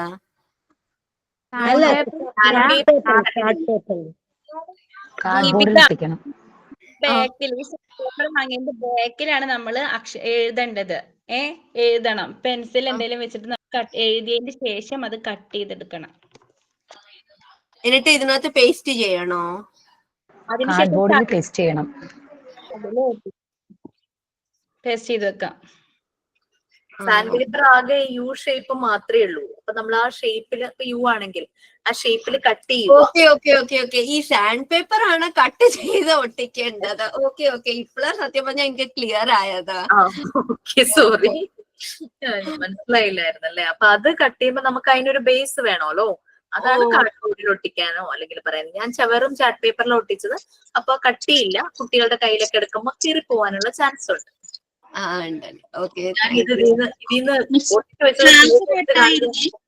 എന്തോ ക്ലാസ് കട്ടായിരുന്നേ. ഏതിലാ ഒട്ടിക്കേണ്ടത് പറഞ്ഞത്? കുറച്ച് കട്ടിയുള്ള എന്തെങ്കിലും കാർഡ്ബോർഡ് പോലത്തെ ഒട്ടിക്കുക. ഞാൻ ഒട്ടിച്ചത് ചാർട്ട് പേപ്പറിലാണ്. ഇത് പോരാ, കാരണം എന്താ വെച്ചാൽ കുട്ടികളുടെ കയ്യിൽ കൊടുക്കുമ്പോൾ ചാർട്ട് പേപ്പർ ആവുമ്പോൾ കീറാൻ ചാൻസ് ഉണ്ട്. പേപ്പർ അല്ലേ, പേപ്പറിന് പകരം കട്ടിയുള്ള എന്തിലെങ്കിലും ഒട്ടിക്കുക. കാർഡ്ബോർഡ് പീസോ, ഇപ്പൊ ടീ കോസ്റ്റർ പോലുള്ള ആ ഷേപ്പില് സ്ക്വയർ ആയിട്ട് കുറച്ചുകൂടെ വില കുറഞ്ഞത് കിട്ടും. പിന്നെ ഈ കേക്ക് ബേസ് ഒക്കെ കിട്ടുവാണെങ്കിൽ അത് നിങ്ങൾക്ക് കട്ട് ചെയ്ത് ചെറിയ ചെറിയ സ്ക്വയർ പീസസ് ഒക്കെ ആക്കാൻ പറ്റുവാണെങ്കിൽ നല്ലതാ. സ്ക്വയർ ഷേപ്പിലെ കേക്ക് ബേസ് കിട്ടില്ലേ? വേറെ എന്താ കാർഡ്ബോർഡ് പീസ് കിട്ടുക? അത് ഓരോന്നും കയ്യിലെടുത്ത് പിടിക്കാവുന്ന രീതിയിലല്ലേ? അപ്പൊ ഓരോ അക്ഷരം ഓരോന്നിലല്ലേ ചെയ്യേണ്ടത്? അതെ. ഏകദേശം ഇപ്പൊ എന്റെ കൈവെള്ളയിൽ കാർഡ്ബോർഡ് പീസിന് 25 എണ്ണത്തിന് 100 rupees ഉള്ളൂ. ഓക്കെ, കുഴപ്പമില്ലല്ലോ, വലിയ കുഴപ്പമില്ല. അത് ഒരു ടീ കോസ്റ്റർ പോലെ. എനിക്ക് തോന്നുന്നു. ആ അതെ അതെ. ടീച്ചർ ഇത് കാണുന്നുണ്ടോ? ആ കണ്ടു. ഇതുപോലല്ലേ? പിൻ ചെയ്യുവാണേ പ്രജിതെ. ആ യെസ്. ഇതെന്താ സാൻഡ് പേപ്പർ ആണോ? വേറെ എന്തോ പോലെ ഉണ്ടല്ലോ. ഇത് കാർഡ്ബോർഡിലാണ് ചെയ്തത്, ബാക്കിൽ ഇത് ഒട്ടിച്ചു. ആ അല്ല, ഇതെന്താ ചുമന്ന കളറിലിരിക്കുന്നേ? ചുവന്ന പേപ്പറാണ് ഒട്ടിച്ചത് അടിയില്. അല്ല, സാൻഡ് പേപ്പർ ആണോ ഇത്? അതെനിക്ക് അറിയില്ല, എനിക്ക് ഓർമ്മയില്ല ടീച്ചർ. ഇതൊരു 10-15 വർഷം മുന്നേ ചെയ്ത പണിയാ. ഓ ശരി. അല്ല, തൊട്ട് നോക്കുമ്പോ റഫ്നെസ് ഉണ്ടോ?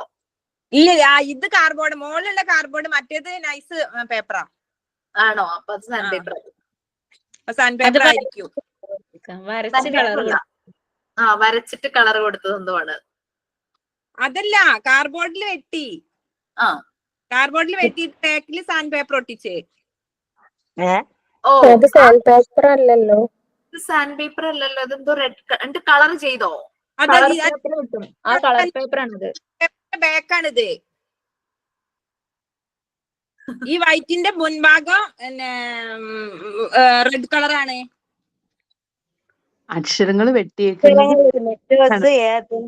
സാൻഡ് പേപ്പറിലാണോ വെട്ടിയെടുത്തത്? റഫ്നെസ് ഉണ്ടോ നോക്കി നോക്ക്. ഒന്ന് വിരലോട്ട് തൊട്ട് നോക്കുമ്പോ റഫ്നെസ് ഉണ്ടോ നോക്കി നോക്ക്. ടീച്ചർ വെട്ടിയിട്ട് കടലാസിൽ ഒട്ടിക്കുക ചെയ്തത്. പേപ്പർ ഇതൊക്കെ ഈ പേപ്പർ. ഇത് സാൻഡ് പേപ്പർ അല്ല പ്രജിത. അല്ല, ചുമ്മാ കളർ പേപ്പറിൽ ഇങ്ങനെ വെട്ടിയതാ, കണ്ടോ? മനസ്സിലായി. നല്ലൊരു മെത്തേഡ് ആണല്ലോ കാർഡ്ബോർഡില്. ഓക്കെ. ഈ പേപ്പർ എവിടുന്നാ വാങ്ങിച്ചത് പോലും എനിക്ക് ഓർമ്മയിട്ടില്ല. അത്രയും വർഷം മുന്നേ, 15-16 വർഷം മുന്നേ. ഇത് ചെയ്ത് ഞാൻ മുഴുവനാക്കിയില്ല. മുഴുവനാവുന്നതിന് മുന്നേ ഞാൻ ഗൾഫിൽ പോയി. പിന്നെ 16 വർഷം ഗൾഫിലേന്നു. പിന്നെ കൊറോണയുടെ സമയത്ത് നാട്ടിൽ സെറ്റിൽ ചെയ്താ. ഓ ശരി ശരി. ആ മെത്തേഡ് സംഭവം രസമുണ്ടല്ലേ. ഇനി നമ്മള് സാൻഡ് പേപ്പറിൽ ചെയ്യുകയാണെങ്കിൽ അങ്ങനെ ചെയ്യുമ്പോ ഒന്നും കൂടി ഭംഗി ഉണ്ടാവും. നല്ലൊരു ഐഡിയ അത്. പക്ഷെ അത് എങ്ങനെ ഒട്ടിക്കണം അവര്? മലയാള അക്ഷരമൊക്കെ ഇങ്ങനെ ചെയ്തതാ. ഇതിങ്ങനെ കാർഡ്ബോർഡിൽ വെട്ടിയെടുത്ത് ബാക്കിൽ ഇങ്ങനെ ഒട്ടിച്ചു. ഈ പേപ്പർ വാങ്ങിയ കാര്യം എനിക്ക് ഓർമ്മ കിട്ടുന്നില്ല, എവിടുന്നാ വാങ്ങിച്ചത് എന്നുള്ളത്. അത് കൊള്ളാം. സാൻഡ് പേപ്പറും കൂടെ ചെയ്ത് വെക്കുകയാണെങ്കിൽ നല്ലതാണ്. കാരണം ഈ സാൻഡ് പേപ്പറിന്റെ പ്രത്യേകത എന്ന് വെച്ച് കഴിഞ്ഞാൽ റഫ്നെസ് ഉണ്ടല്ലോ. അപ്പൊ കുട്ടികൾ ഇതിന്റെ മുകളിലൂടെ ഇങ്ങനെ വിരലൊടിക്കും. സോ അവർക്കൊരു ടിങ്ക്ലിംഗ് എഫക്റ്റ് ആണ്. അവരുടെ ചെറിയ മസിൽസ്, ടൈനി ഫിംഗേഴ്സ് അല്ലേ, ചെറിയ മസിൽസ് ഡെവലപ്പ് ചെയ്തുകൊണ്ടിരിക്കും. അങ്ങനെ അവര് മാക്സിമം ഇതിലൂടെ ഇങ്ങനെ വിരലൊടിക്കുമ്പോൾ അവരുടെ മസിൽസ് ഇങ്ങനെ മൂവ് ചെയ്യുവാണല്ലോ. വിരൽ ഇങ്ങനെ മൂവ് ചെയ്യുമ്പോൾ മസിൽസിന് നല്ല മൂവ്മെന്റ് കിട്ടും. മോണ്ടിസോറി പറയുന്നത് കുട്ടികളുടെ ഡെവലപ്മെന്റിന്റെ ഏറ്റവും ഇമ്പോർട്ടന്റ് ആയിട്ടുള്ള ഒരു ഫാക്ടർ മൂവ്മെന്റ് ആണ്. അപ്പൊ ഇത് മൂവ് ചെയ്ത് കഴിയുമ്പോൾ ഒരു പെൻസിൽ പിടിച്ച് എഴുതാനായിട്ട് കേപ്പബിൾ ആവുക ചെയ്യുന്നത്. നമ്മള് എന്തൊക്കെ റിലീജിയസ് ബിലീഫ് ഉണ്ടെന്ന് പറഞ്ഞാൽ 2-3 വയസ്സാവുമ്പോഴാണ് എല്ലാരും കുട്ടികളെ എഴുത്തിനിരുത്തുന്നത്. എന്തുകൊണ്ടാണ്? ആ സമയത്താണ് ഇവർക്ക് ഹോൾഡ് ചെയ്ത് വെക്കാനുള്ള കപ്പാസിറ്റി ഉണ്ടാവുന്നത്. അവരുടെ ഫൈൻ മോട്ടോർ സ്കിൽ ഡെവലപ്പ് ചെയ്യുന്നത്. അപ്പൊ ഫൈൻ മോട്ടോർ സ്കിൽ ഒന്നുകൂടെ ഫൈൻ ആക്കാൻ വേണ്ടിയിട്ടാണ് മറിയ മോണ്ടിസോറി ഇതുപോലുള്ള മെറ്റീരിയൽസ് ഇൻട്രൊഡ്യൂസ് ചെയ്തത്. ഇത് എപ്പോഴും മൂവ് ചെയ്തോണ്ടിരിക്കണം. ഞാനൊരു മൂവി കണ്ട കാര്യം നിങ്ങളോട് പറഞ്ഞിരുന്നോ?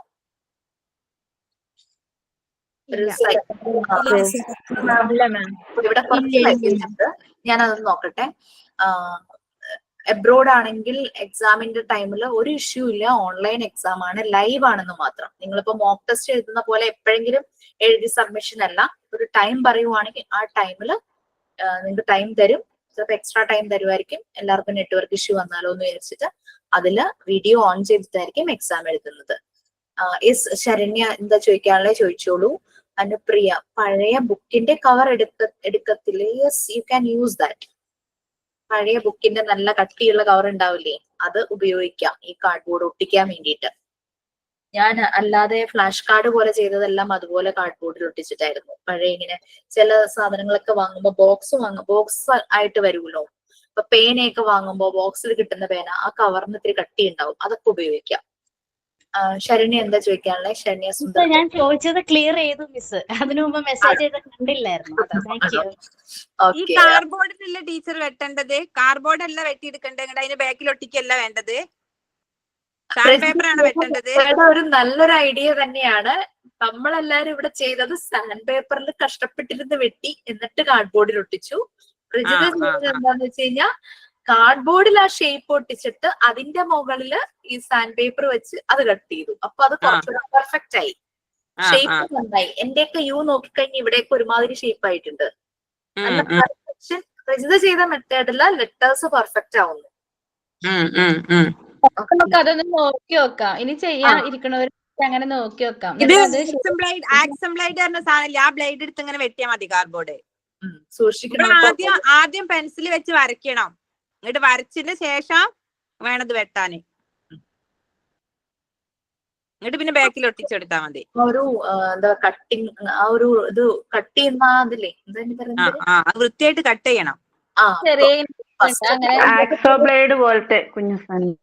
ചെറിയ ചെറിയ ആക്സം ബ്ലേഡ് ഉണ്ട് ചെറിയത്. ഇങ്ങനെ ഒരു സാധനം മേപ്പെട്ടും കീപ്പോട്ടും ആക്കാൻ കഴിയും. ഒരു ബട്ടൺ അമർത്തിയിട്ട്.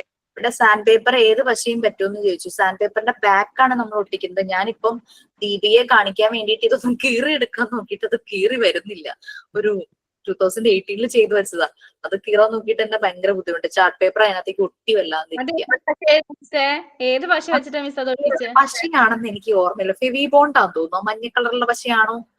ഫെവിക്കോളാണ് മിസ് ഒട്ടിച്ചത്. അത് ഒട്ടും ഫെവിക്കോൾ ഇട്ടാലും ഒട്ടും. ചിലപ്പോ വെയിറ്റ് വല്ലതും എടുത്ത് വെക്കണോ ഒട്ടിച്ചിട്ട്?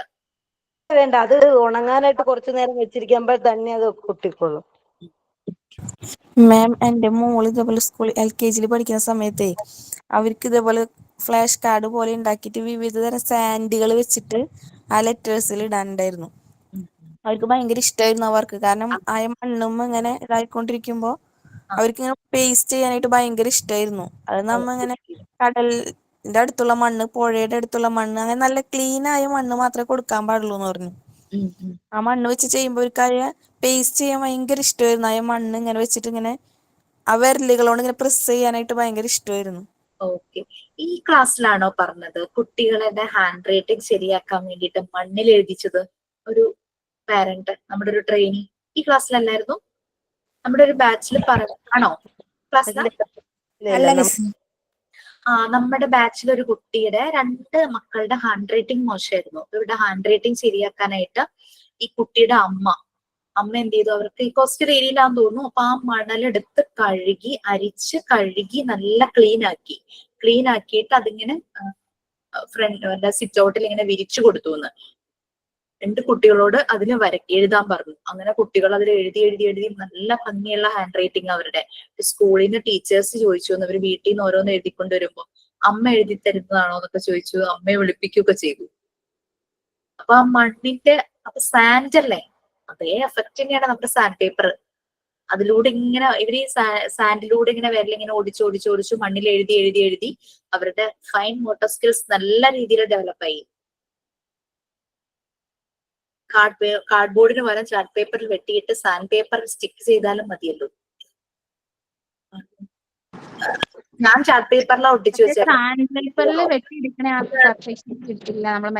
ഇത് കാണുന്നുണ്ടോ ഗ്ലൂ സ്റ്റിക്ക്?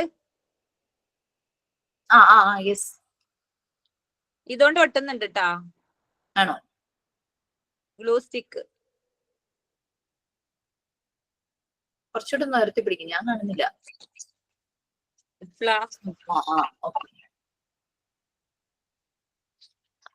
ഇത് ഈ ഇതിങ്ങോട്ട് തുറക്കും.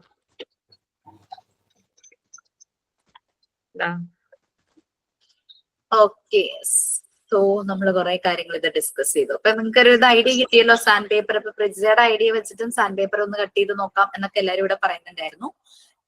ഞാൻ പറഞ്ഞ ഫൈൻ മോട്ടോർ സ്കിൽസിന്റെ എന്ന് പറഞ്ഞ ഒരു മൂവി കണ്ടതാണ്, ഡോൺ മൂവ്, ഇംഗ്ലീഷ് മൂവി ആയിരുന്നു. അതിലൊരു അമ്മ, പുള്ളിക്കാരി സൂയിസൈഡ് ചെയ്യാൻ പോവാണ്. ഒരു വലിയ മലയുടെ മുകളിൽ സൂയിസൈഡ് ചെയ്യാൻ പോവാൻ കാരണം എന്താണെന്ന് വെച്ചാൽ അവർക്കൊരു കുഞ്ഞുണ്ടായിരുന്നു. കുഞ്ഞിനെ അവർക്ക് നഷ്ടപ്പെട്ടു. കുട്ടി മരിച്ചു പോവാ എന്തോ ചെയ്തോ എന്ന് കാണിക്കുന്നില്ല. അപ്പൊ അവർക്ക് ആ ഒരു ഡിപ്രഷൻ, അങ്ങനെ അവർ സൂയിസൈഡ് ചെയ്യാൻ പോകുമ്പോ ആ മലയുടെ മുകളിൽ വെച്ച് ഒരാളെ ഇവര് പരിചയപ്പെടുക. അയാളോട് സംസാരിച്ചപ്പോൾ ഇവർക്ക് ഭയങ്കരമായിട്ട് പോസിറ്റീവ് ഫീൽ ചെയ്തു. അപ്പൊ അവര് മരിക്കണ്ട എന്ന് വിചാരിച്ചവര് നേരെ താഴെ വരുന്നു. താഴെ വരുമ്പോഴേക്കും ഇയാള് പുറകെ വരുന്നുണ്ട്. ഇയാൾ അവിടെ നിന്ന് ഇവരെ കിഡ്നാപ്പ് ചെയ്യുക. ഇയാൾ ആക്ച്വലി സൈക്കോപാത്തായിരുന്നു. ഇയാളുടെ രീതി എന്താന്ന് വെച്ചാൽ മരിക്കാൻ വന്നതല്ലേ അവരെ ഹെൽപ്പ് ചെയ്യുക, എത്രയും പെട്ടെന്ന് കൊന്ന് കൊല്ലുക, അങ്ങനെ ഒരു ആറ്റിറ്റ്യൂഡുള്ള ഒരു മനുഷ്യൻ. അപ്പൊ ഇയാൾ അതിനു വേണ്ടി ചെയ്തത് ഇവരെ എന്തോ ഒരു മെഡിസിൻ ഇൻജെക്ട് ചെയ്യും. ഈ മെഡിസിൻ ഇൻജെക്ട് ചെയ്യുമ്പോൾ മസിൽസ് എല്ലാം കൂടെ അങ്ങ് ഭയങ്കര വീക്കാവും കുറെ നേരത്തേക്ക്. ഇത് മൂവ് ചെയ്യാൻ പറ്റില്ല, അനങ്ങാൻ പറ്റില്ല, ഇവൻ കൈ വിരലൊന്നും അനക്കാൻ പറ്റില്ല. അപ്പൊ അയാളുടെ സംസാരിക്കാനും പറ്റില്ല, എല്ലാം നഷ്ടപ്പെടുക. അപ്പൊ ഒരാൾക്കാരുടെ അടുത്തൂടെ പോയാൽ ഹെൽപ്പ് എന്ന് പറയാൻ പോലും അവർക്ക് സൗണ്ട് വരില്ല. പിന്നെ കൈകൊണ്ട് കാറിന്റെ ഡോറ് തുറക്കാനോ ഗ്ലാസ് തുറക്കാനോ ഒന്നും അവർക്ക് പറ്റുന്നില്ല, ഒന്നും മൂവ് ചെയ്യുന്നില്ല, കാരണം ഈ മെഡിസിന്റെ ഇതുകൊണ്ട്. അപ്പൊ ഇങ്ങനെ ഇയാളുടെ സൈഡിലുള്ള ചെയറിൽ സീറ്റ് ബെൽറ്റ് ഒക്കെ ഇട്ട് ഇങ്ങനെ വെട്ടിയേക്കുക. അപ്പൊ ഇയാളെന്തോ ഫ്യൂവൽ അടിക്കാൻ വേണ്ടിയിട്ട് എവിടെയോ ഗ്യാസ് സ്റ്റേഷനിൽ നിർത്തിയിട്ട് അയാൾ പുറത്തേക്ക് ഇറങ്ങുമ്പോൾ ഇവരുടെ ആ മെഡിസിന്റെ എഫക്ട് കുറഞ്ഞു വരിക, പക്ഷെ അവർക്ക് മൂവ് ചെയ്യാൻ പറ്റുന്നില്ല. അപ്പൊ എങ്ങനെയെങ്കിലും ഡോറ് തുറന്ന് ഇറങ്ങണമെങ്കിൽ അവർക്ക് കൈക്ക് ബലം വേണ്ടേ. അവർ ഓർക്കുക, അവരവരുടെ 2.5 വയസ്സുള്ള മോനെ ഫൈൻ മോട്ടോർ സ്കിൽസ് പ്രാക്ടീസ് ചെയ്യിപ്പിക്കുന്നത്. അതായത് നമ്മുടെ ഈ അവരുടെ കുഞ്ഞു വിരലുകളാണല്ലോ, ഈ മസിൽസ് ആണ് അവർക്ക് ഡെവലപ്പ് ആവേണ്ടത്. അപ്പോഴാണ് അവർ പെൻസിൽസ് എല്ലാം ഹോൾഡ് ചെയ്ത് നല്ലപോലെ ഇട്ടുള്ളൂ. നമുക്ക് കുട്ടികളെ പ്രാക്ടീസ് ചെയ്യിക്കാവുന്ന അതിന്റെ ഒപ്പം അവർ കൗണ്ടിങ്ങും പഠിപ്പിക്കുക. അതായത് നമ്മുടെ തമ്പിലേക്ക് എല്ലാ വിരലും ഇങ്ങനെ ജോയിൻ ചെയ്യിക്കും. 1 2 3 4 5 6 7 8 ആ രീതിയിൽ കൗണ്ടിങ്ങും കുട്ടി പഠിക്കും, കുട്ടിയുടെ ഫൈൻ മോട്ടോർ സ്കില്ലും ഡെവലപ്പ് ആകും. അപ്പൊ അത് അവർക്ക് ഓർമ്മ വരും. എന്നിട്ട് അവര് പതുക്കെ അവരുടെ കയ്യിൽ അത് ട്രൈ ചെയ്യുക. കാരണം അവരുടെ ഒന്നും മൂവ് ചെയ്യുന്നില്ലല്ലോ മരുന്നിന്റെ എഫക്റ്റ്. അവര് പതുക്കെ ഇതിങ്ങനെ ട്രൈ ചെയ്ത് അവരുടെ കൈയുടെ മസിൽസിന്റെ മൂവ്മെന്റ് ആവാൻ തുടങ്ങും. അങ്ങനെ അവര് കാറിൽ നിന്ന് അങ്ങനെ രക്ഷപ്പെട്ടു പോകുന്നതായിട്ടാണ് മൂവി കാണിക്കുന്നത്. അപ്പൊ അത് ഫൈൻ മോട്ടോർ സ്കിൽ ഡെവലപ്പ് ചെയ്യാൻ വേണ്ടിയിട്ട് അവര് കുട്ടീനെ ഈ ആക്ടിവിറ്റി കാണിച്ചപ്പോൾ ഞാൻ എല്ലാ ക്ലാസ്സിലും അത് ഷെയർ ചെയ്തിട്ടുണ്ടായിരുന്നു. അതിന്റെ ഒപ്പം കുട്ടി കൗണ്ടിങ്ങും പഠിക്കും, കുട്ടിയുടെ മോട്ടോർ സ്കില്ലും ഡെവലപ്പ് ആകും. ഓക്കെ, സോ നമ്മൾ പറഞ്ഞിരുന്നല്ലോ അല്ലെ, മറിയ മോണ്ടിസോറി പറയുന്നത് 2 ആക്ഷൻസിലൂടെയാണ് കുട്ടികളിൽ ഡെവലപ്മെന്റ് നടക്കുന്നത്. ഒന്ന് സെൻസറി ആക്ഷൻസും ഒന്ന് മോട്ടോർ ആക്ഷൻസും. നമ്മൾ പറഞ്ഞതാണോ?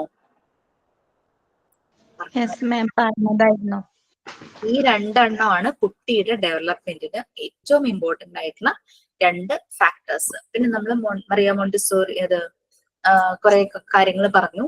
ഇനി നമുക്കറിയാം കുട്ടികളെ നമ്മളൊരു കാര്യം പറയും, പാരന്റ്സ് പറയും ഒന്നും പറഞ്ഞാലും കേൾക്കില്ല, അങ്ങനെ എങ്ങനെയൊക്കെ പറയും. ഡിസിപ്ലിൻ ഉണ്ടാക്കുക എന്നുള്ളത് ഭയങ്കര ബുദ്ധിമുട്ടാ കുഞ്ഞുങ്ങളിൽ എന്ന് പറയും. പക്ഷെ മോണ്ടിസോറി അത് വളരെ ഈസി ആയിട്ട് സെൽഫ് ഡിസിപ്ലിൻ അവരിൽ സ്പോണ്ടേനിയസ് ആയിട്ട് ഉണ്ടാക്കിയെടുക്കുക ചെയ്തത്. ആ രീതിയിലാണ് അവരുടെ ഓരോ ആക്ടിവിറ്റീസും വന്നത്. ഈവൻ ആദ്യമായിട്ട് കുഞ്ഞിനെയും കൊണ്ട് പാരന്റ്സ് ഒരു മോണ്ടിസോറി സ്കൂളിൽ അഡ്മിഷന് ചെല്ലുമ്പോൾ അതുപോലുള്ള ഒരു സ്വീകരണമായിരിക്കും അവിടെ നിന്ന് കിട്ടുക. ഈ പറയുന്ന അതിന്റെ ഡയറക്ടർസ് ഉണ്ടാകും, മെയിൻ ആള് നമ്മുടെ മാനേജിംഗ് ഡയറക്ടർ എന്നൊക്കെ പറയുന്ന പോലെ. പിന്നെ ഫെസിലിറ്റേറ്റേഴ്സ് ഉണ്ടാവും, അതുപോലെ തന്നെ അസിസ്റ്റന്റുകളും ഉണ്ടാകും. വണ്ടി ഉണ്ടെങ്കിൽ അതിന്റെ ഡ്രൈവർ, അങ്ങനെ എല്ലാവരും ഉണ്ടാവും. എല്ലാവരും ആ സ്കൂളിന്റെ ഒരു പാർട്ടായിരിക്കും. അല്ലാതെ പ്രിൻസിപ്പളിനോ ടീച്ചർമാര് വേറെന്നോ അങ്ങനെയില്ല, എല്ലാവരും ഒരേപോലെ അതിന്റെ ഭാഗമാണ്. സോ കുട്ടികളും പാരന്റ്സ് ആയിട്ട് വരുമ്പോൾ ഈ ഗേറ്റിന്റെ അവിടെ നിന്ന് ഈ പറയുന്ന ഫെസിലിറ്റേറ്റേഴ്സോ അസിസ്റ്റന്റ് അവരെല്ലാരും കൂടെ ചേർന്ന് ഇവരെ വെൽക്കം ചെയ്യും. മെയിൻ ക്ലാസ് റൂം ഓരോ ഭാഗങ്ങളിലേക്ക് പോകുമ്പോൾ അവിടേക്ക് കൊണ്ടുപോകുന്നത് ഡയറക്ടർസ് തന്നെയാണ്. ആളിങ്ങനെ പറയും, we have to speak softly, we have to move gently എന്ന് പറഞ്ഞാൽ ആള് സംസാരിക്കുന്നതും നടക്കുന്നതും എല്ലാം അതുപോലെ വളരെ സോഫ്റ്റ് ആയിട്ട് ജെന്റിൽ ആയിട്ടായിരിക്കും. അപ്പൊ കുട്ടിയിൽ അത് ആദ്യത്തെ ദിവസം തന്നെ അതിങ്ങനെ വരിക.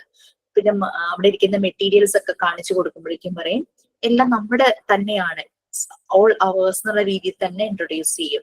എന്നിട്ട് ഇങ്ങനെ we have to take this like this and we have to keep it here only, അങ്ങനെ അത് അവിടെ തന്നെ വെക്കണം, ഇതുപോലെ തന്നെ വെക്കണം, അങ്ങനെയുള്ള എല്ലാ ഇൻസ്ട്രക്ഷൻസും അവർക്ക് കിട്ടും. അപ്പൊ അവരൊരിക്കലും അത് മെസ്സി ആക്കില്ല. അങ്ങനെ അവരത് നല്ല രീതിയിൽ തന്നെ അവരത് ഹാൻഡിൽ ചെയ്യും. അങ്ങനെ കുട്ടികളിൽ സ്പോണ്ടേനിയസ് ആയിട്ട് സെൽഫ് ഡിസിപ്ലിൻ ഫോം ചെയ്യുമെന്ന് പറയുന്നത്. ഓക്കെ, അപ്പൊ കാസാഡെ ബാമ്പിനി നമ്മൾ പറഞ്ഞു സ്ലം ഏരിയയിലുള്ള കുട്ടികൾക്ക് വേണ്ടിയിട്ടാണ് കാസാഡെ ബാമ്പിനി ഇവര് ഫോം ചെയ്തത്. മറിയ മോണ്ടിസോറി കുട്ടികളെല്ലാം വരുന്നത് സ്ട്രീറ്റ്സിൽ നിന്നാണ്. അവരാരും ചിലപ്പോൾ ശ്രദ്ധിക്കാറ് കൂടെ ഉണ്ടാവില്ല, അവരിങ്ങനെ തന്നെ ഇങ്ങനെ അലഞ്ഞു നിറഞ്ഞ് അങ്ങനെ നടക്കുന്ന രീതിയിലുള്ള കുട്ടികളായിരുന്നു. ശരിക്കും പാരന്റ്സ് ചിലപ്പം എന്തെങ്കിലും വർക്കിന് പോകുന്നവരായിരിക്കാം. അങ്ങനെയുള്ള എൻവയോൺമെന്റിൽ ജീവിക്കുന്ന പല കുട്ടികളെയും നമുക്കും അറിയാൻ പറ്റുമായിരിക്കും അല്ലെ. പലപ്പോഴും ആ ഒരു എൻവയോൺമെന്റ് അവരുടെ ഡെവലപ്മെന്റിന് പലപ്പോഴും ബ്ലോക്കിംഗ് ആവാറുണ്ട്. അപ്പം ഈ അങ്ങനെയുള്ള കുട്ടികളെ ഈ കാസാഡെ ബാമ്പിനിയിലേക്ക് കൊണ്ടുവന്നപ്പോൾ അവിടെ ഒരു വേറൊരു രീതിയല്ലേ, അവർക്ക് പെട്ടെന്ന് ആ പുതിയൊരു മോഡ് ഓഫ് ലൈഫിലേക്ക് അവർക്ക് യൂസ്ഡ് ആവാനായിട്ട് കുറച്ച് ടൈം എടുത്തു. അവര് അപ്പൊ അങ്ങനെ വന്നപ്പോ അവര് മ്യൂച്വൽ ഹെൽപ്പ്, മ്യൂച്വൽ സപ്പോർട്ട് പരസ്പരം അവരങ്ങനെ ചെയ്യാനായിട്ട് തുടങ്ങി. അവർ ഇൻഡിപെൻഡന്റ് ആണ്, അവരുടെ ഓൺ ഡിസിഷൻ ചെയ്യാൻ പറ്റും, പക്ഷെ എന്നാലും ഗ്രൂപ്പിലും വളരെ ഹാപ്പി ആയിട്ട് അവർ വർക്ക് ചെയ്തു എന്നാണ് ഈ കാസാഡെ ബാമ്പിനിയിലെ ഒരു ആ ഗ്രൂപ്പിന്റെ ഒരു ഒബ്സർവേഷനിൽ പറയുന്നത്. അപ്പോ മോണ്ടിസോറി സ്കൂളില് ഇങ്ങനെ തന്നെയാണ്. ടീച്ചിങ് പ്രാക്ടീസിന് പോയ ഒരു ട്രെയിനി, ഒരു ഫെസിലിറ്റേറ്റർ എന്നോട് ചോദിച്ചു, മാം കുട്ടികൾ ഭയങ്കരമായിട്ട് വർത്തമാനം അടങ്ങിയിരിക്കുന്നില്ല, ഞാൻ അവരെ അടക്കിയിരിക്കാൻ എന്ത് ചെയ്യണം എന്ന് ചോദിച്ചു. ഞാൻ പറഞ്ഞു, ഞാൻ ആ കുട്ടികളെ കണ്ടിട്ടില്ല, കുട്ടികളെ കണ്ടിട്ടുള്ളത് ഈ പോയ ട്രെയിനിയാണല്ലോ.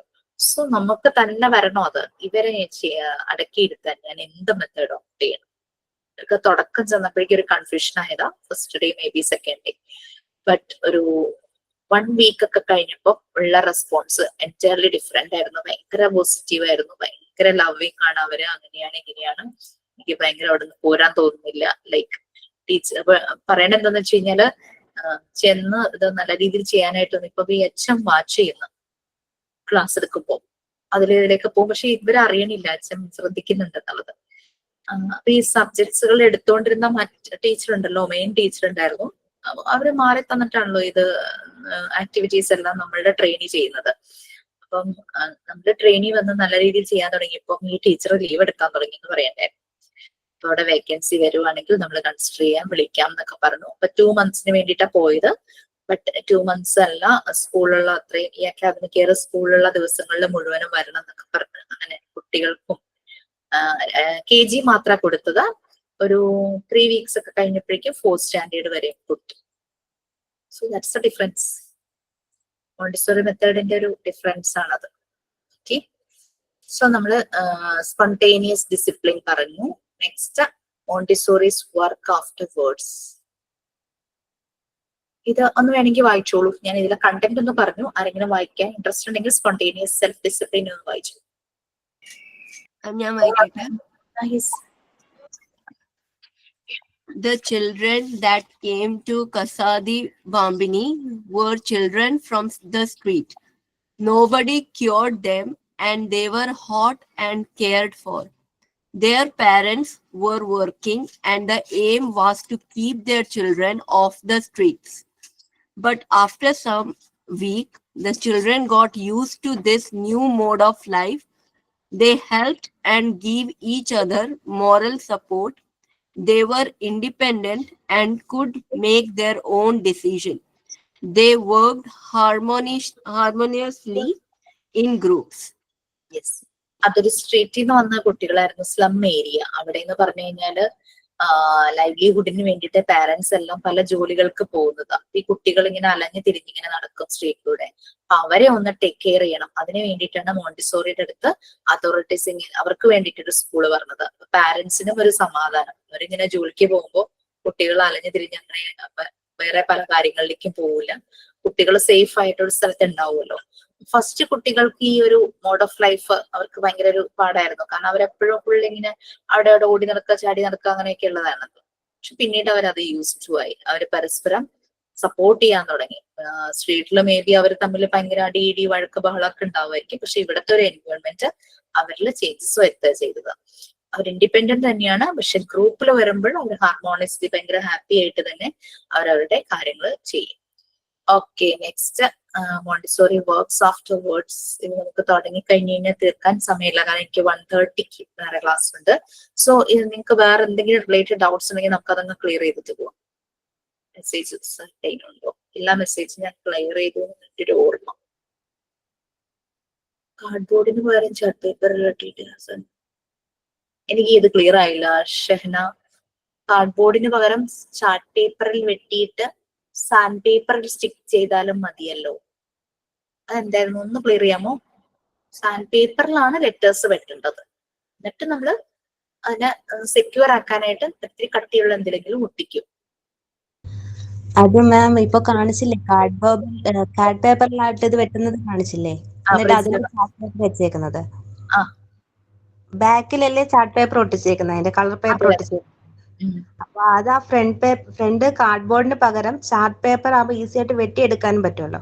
അപ്പൊ ചാർട്ട് പേപ്പർ വെട്ടിയിട്ട് അത് സാൻഡ് പേപ്പറിന്റെ മുകളിൽ വെച്ച് സ്റ്റിക്ക് ചെയ്യുമ്പോൾ വൃത്തിയായിട്ടിരിക്കുമല്ലോ. ഓക്കെ, ഞാൻ ചെയ്ത പോലെയാണോ ഉദ്ദേശിച്ചത്? അല്ലല്ല, അതല്ല മാം ചോദിക്കുന്നത്. ചോദിക്കുന്നതേ ഈ ചാർട്ട് പേപ്പറിൽ ഇതേപോലെ സ്പെല്ലിങ്സ് വെട്ടാ, ഓക്കെ ബാക്കിൽ സാൻഡ് പേപ്പർ മനസ്സിലായി, എനിക്കത് ക്ലിയർ ആയില്ല. കാർഡ്ബോർഡ് കട്ടിയാണല്ലോ, വെട്ടാൻ പാടാണ്, അതല്ലേ ഉദ്ദേശിച്ചത്? ഓക്കെ ഓക്കെ, മനസ്സിലായി. എല്ലാവർക്കും മനസ്സിലായില്ലേ? എനിക്ക് മനസ്സിലായില്ലേ? എനിക്ക് ക്ലിയർ ആയില്ലേ? Okay okay. ഞങ്ങളൊക്കെ വളരെ കഷ്ടപ്പെട്ടത് എന്തിനാ വെട്ടിയെന്ന് ഞാൻ ആലോചിക്കുക. മിസ് വെട്ടിയ കണക്ക്. പക്ഷെ കുറച്ച് കഴിഞ്ഞപ്പോ നമ്മുടെ കൈ വഴങ്ങാൻ തുടങ്ങിട്ടോ. മോണ്ടിസോറിയുടെ ടെക്നിക്ക് തന്നെയായിരിക്കും നമ്മുടെ ഫൈൻ മോട്ടോർ സ്കിൽസ്, ഉറങ്ങിക്കിടന്ന ഫൈൻ മോട്ടോർ സ്കിൽ ഒക്കെ വളർന്നു കാണുമായിരിക്കും. ഓക്കെ, അത് ഓക്കെ. ദെൻ നിങ്ങൾ സെമിനാർ എടുത്തായിരുന്നോ?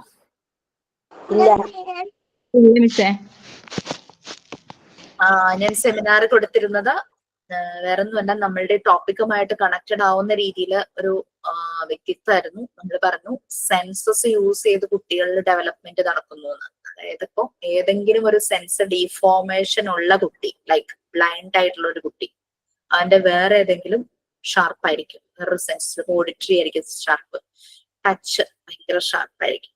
അങ്ങനെ ഏതെങ്കിലും ഒരു ലെജൻഡിന്റെ ഓർമ്മയുണ്ടോ? Blind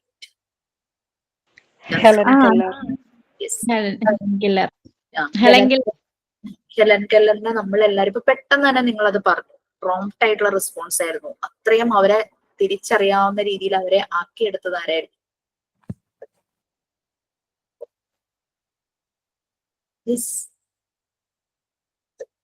Annie Selvan. ഓക്കെ, അപ്പൊ നമ്മള് എടുക്കേണ്ട seminar we have to prepare, എല്ലാരും പ്രിപ്പയർ ചെയ്യണം. ഒരു ഹെലൻ കെല്ലറിനെയും ഹെലൻ കെല്ലറിന്റെ ടീച്ചർ ആയിട്ടുള്ള ആനി സെൽവനും ഹെലൻ ഈ ഒരു പ്രോബ്ലം വന്നപ്പോ ഹെലൻ ലൈഫിൽ അനുഭവിച്ച ചലഞ്ചസ്, ആനി സെൽവൻ അതെങ്ങനെ ഹെലനെ പൊട്ടൻഷ്യൽ മനസ്സിലാക്കി ഹെലനെ മുന്നോട്ട് കൊണ്ടുപോയി. ആ ഒരു അക്കാദമിക് സൈഡിലാണെങ്കിലും ഹെലന്റെ ലൈഫിലെ ഭയങ്കര ഒരു ടേണിംഗ് പോയിന്റ് ആയിരുന്നു ആനി സെൽവനുമായിട്ടുള്ള മീറ്റിംഗ്. അപ്പൊ അത് നിങ്ങൾ മനസ്സിലാക്കിയിട്ട് ഒരു സെമിനാർ പോലെ പ്രിപ്പയർ ചെയ്യുക, എല്ലാരും പ്രിപ്പയർ ചെയ്യുക. ഇത് സബ്മിഷൻ ഉള്ളതല്ല കേട്ടോ, ക്ലാസ് ആക്ടിവിറ്റിയാണ്. ഇംഗ്ലീഷാണ് വേണ്ടത്.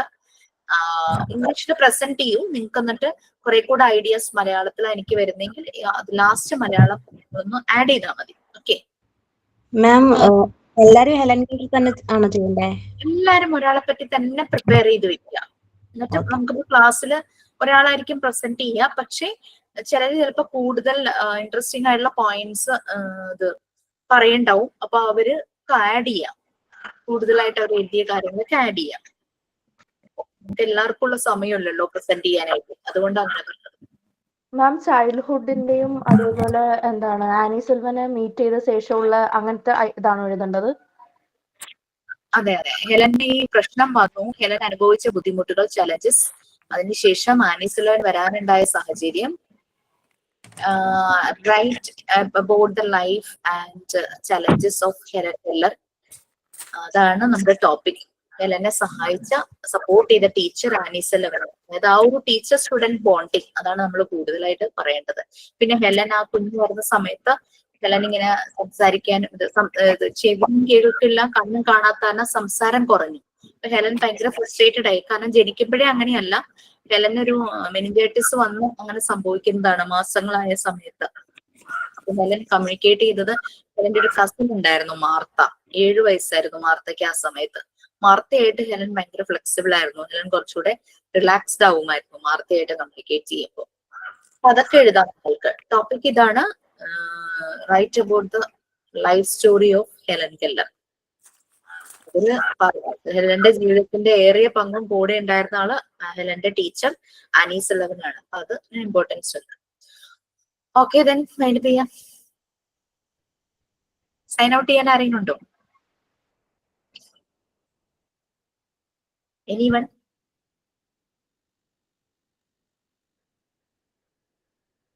ഉണ്ടോ? ആരെങ്കിലും ഉണ്ടെങ്കിൽ സൈൻ ഔട്ട് ചെയ്തോളൂ, സൈൻ ഔട്ട് കാണിച്ചോളൂ. else we can leave. Okay. Thank you, ma'am. Thank you, ma'am. Thank you, ma'am. Okay, bye. Thank you. Thank you, Miss.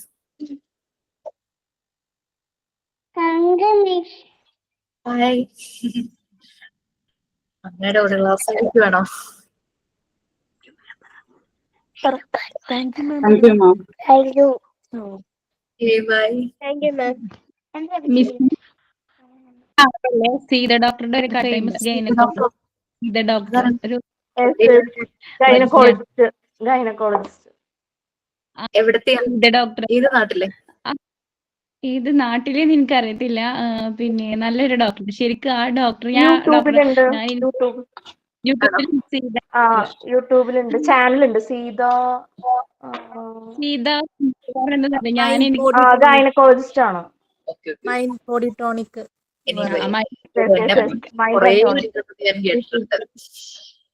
ശരിക്കും സീത ഡോക്ടർ ഞാൻ വിചാരിച്ചു സീത ഡോക്ടർ സിസ്റ്റർ എങ്ങാനും ആവും. ഓക്കെ.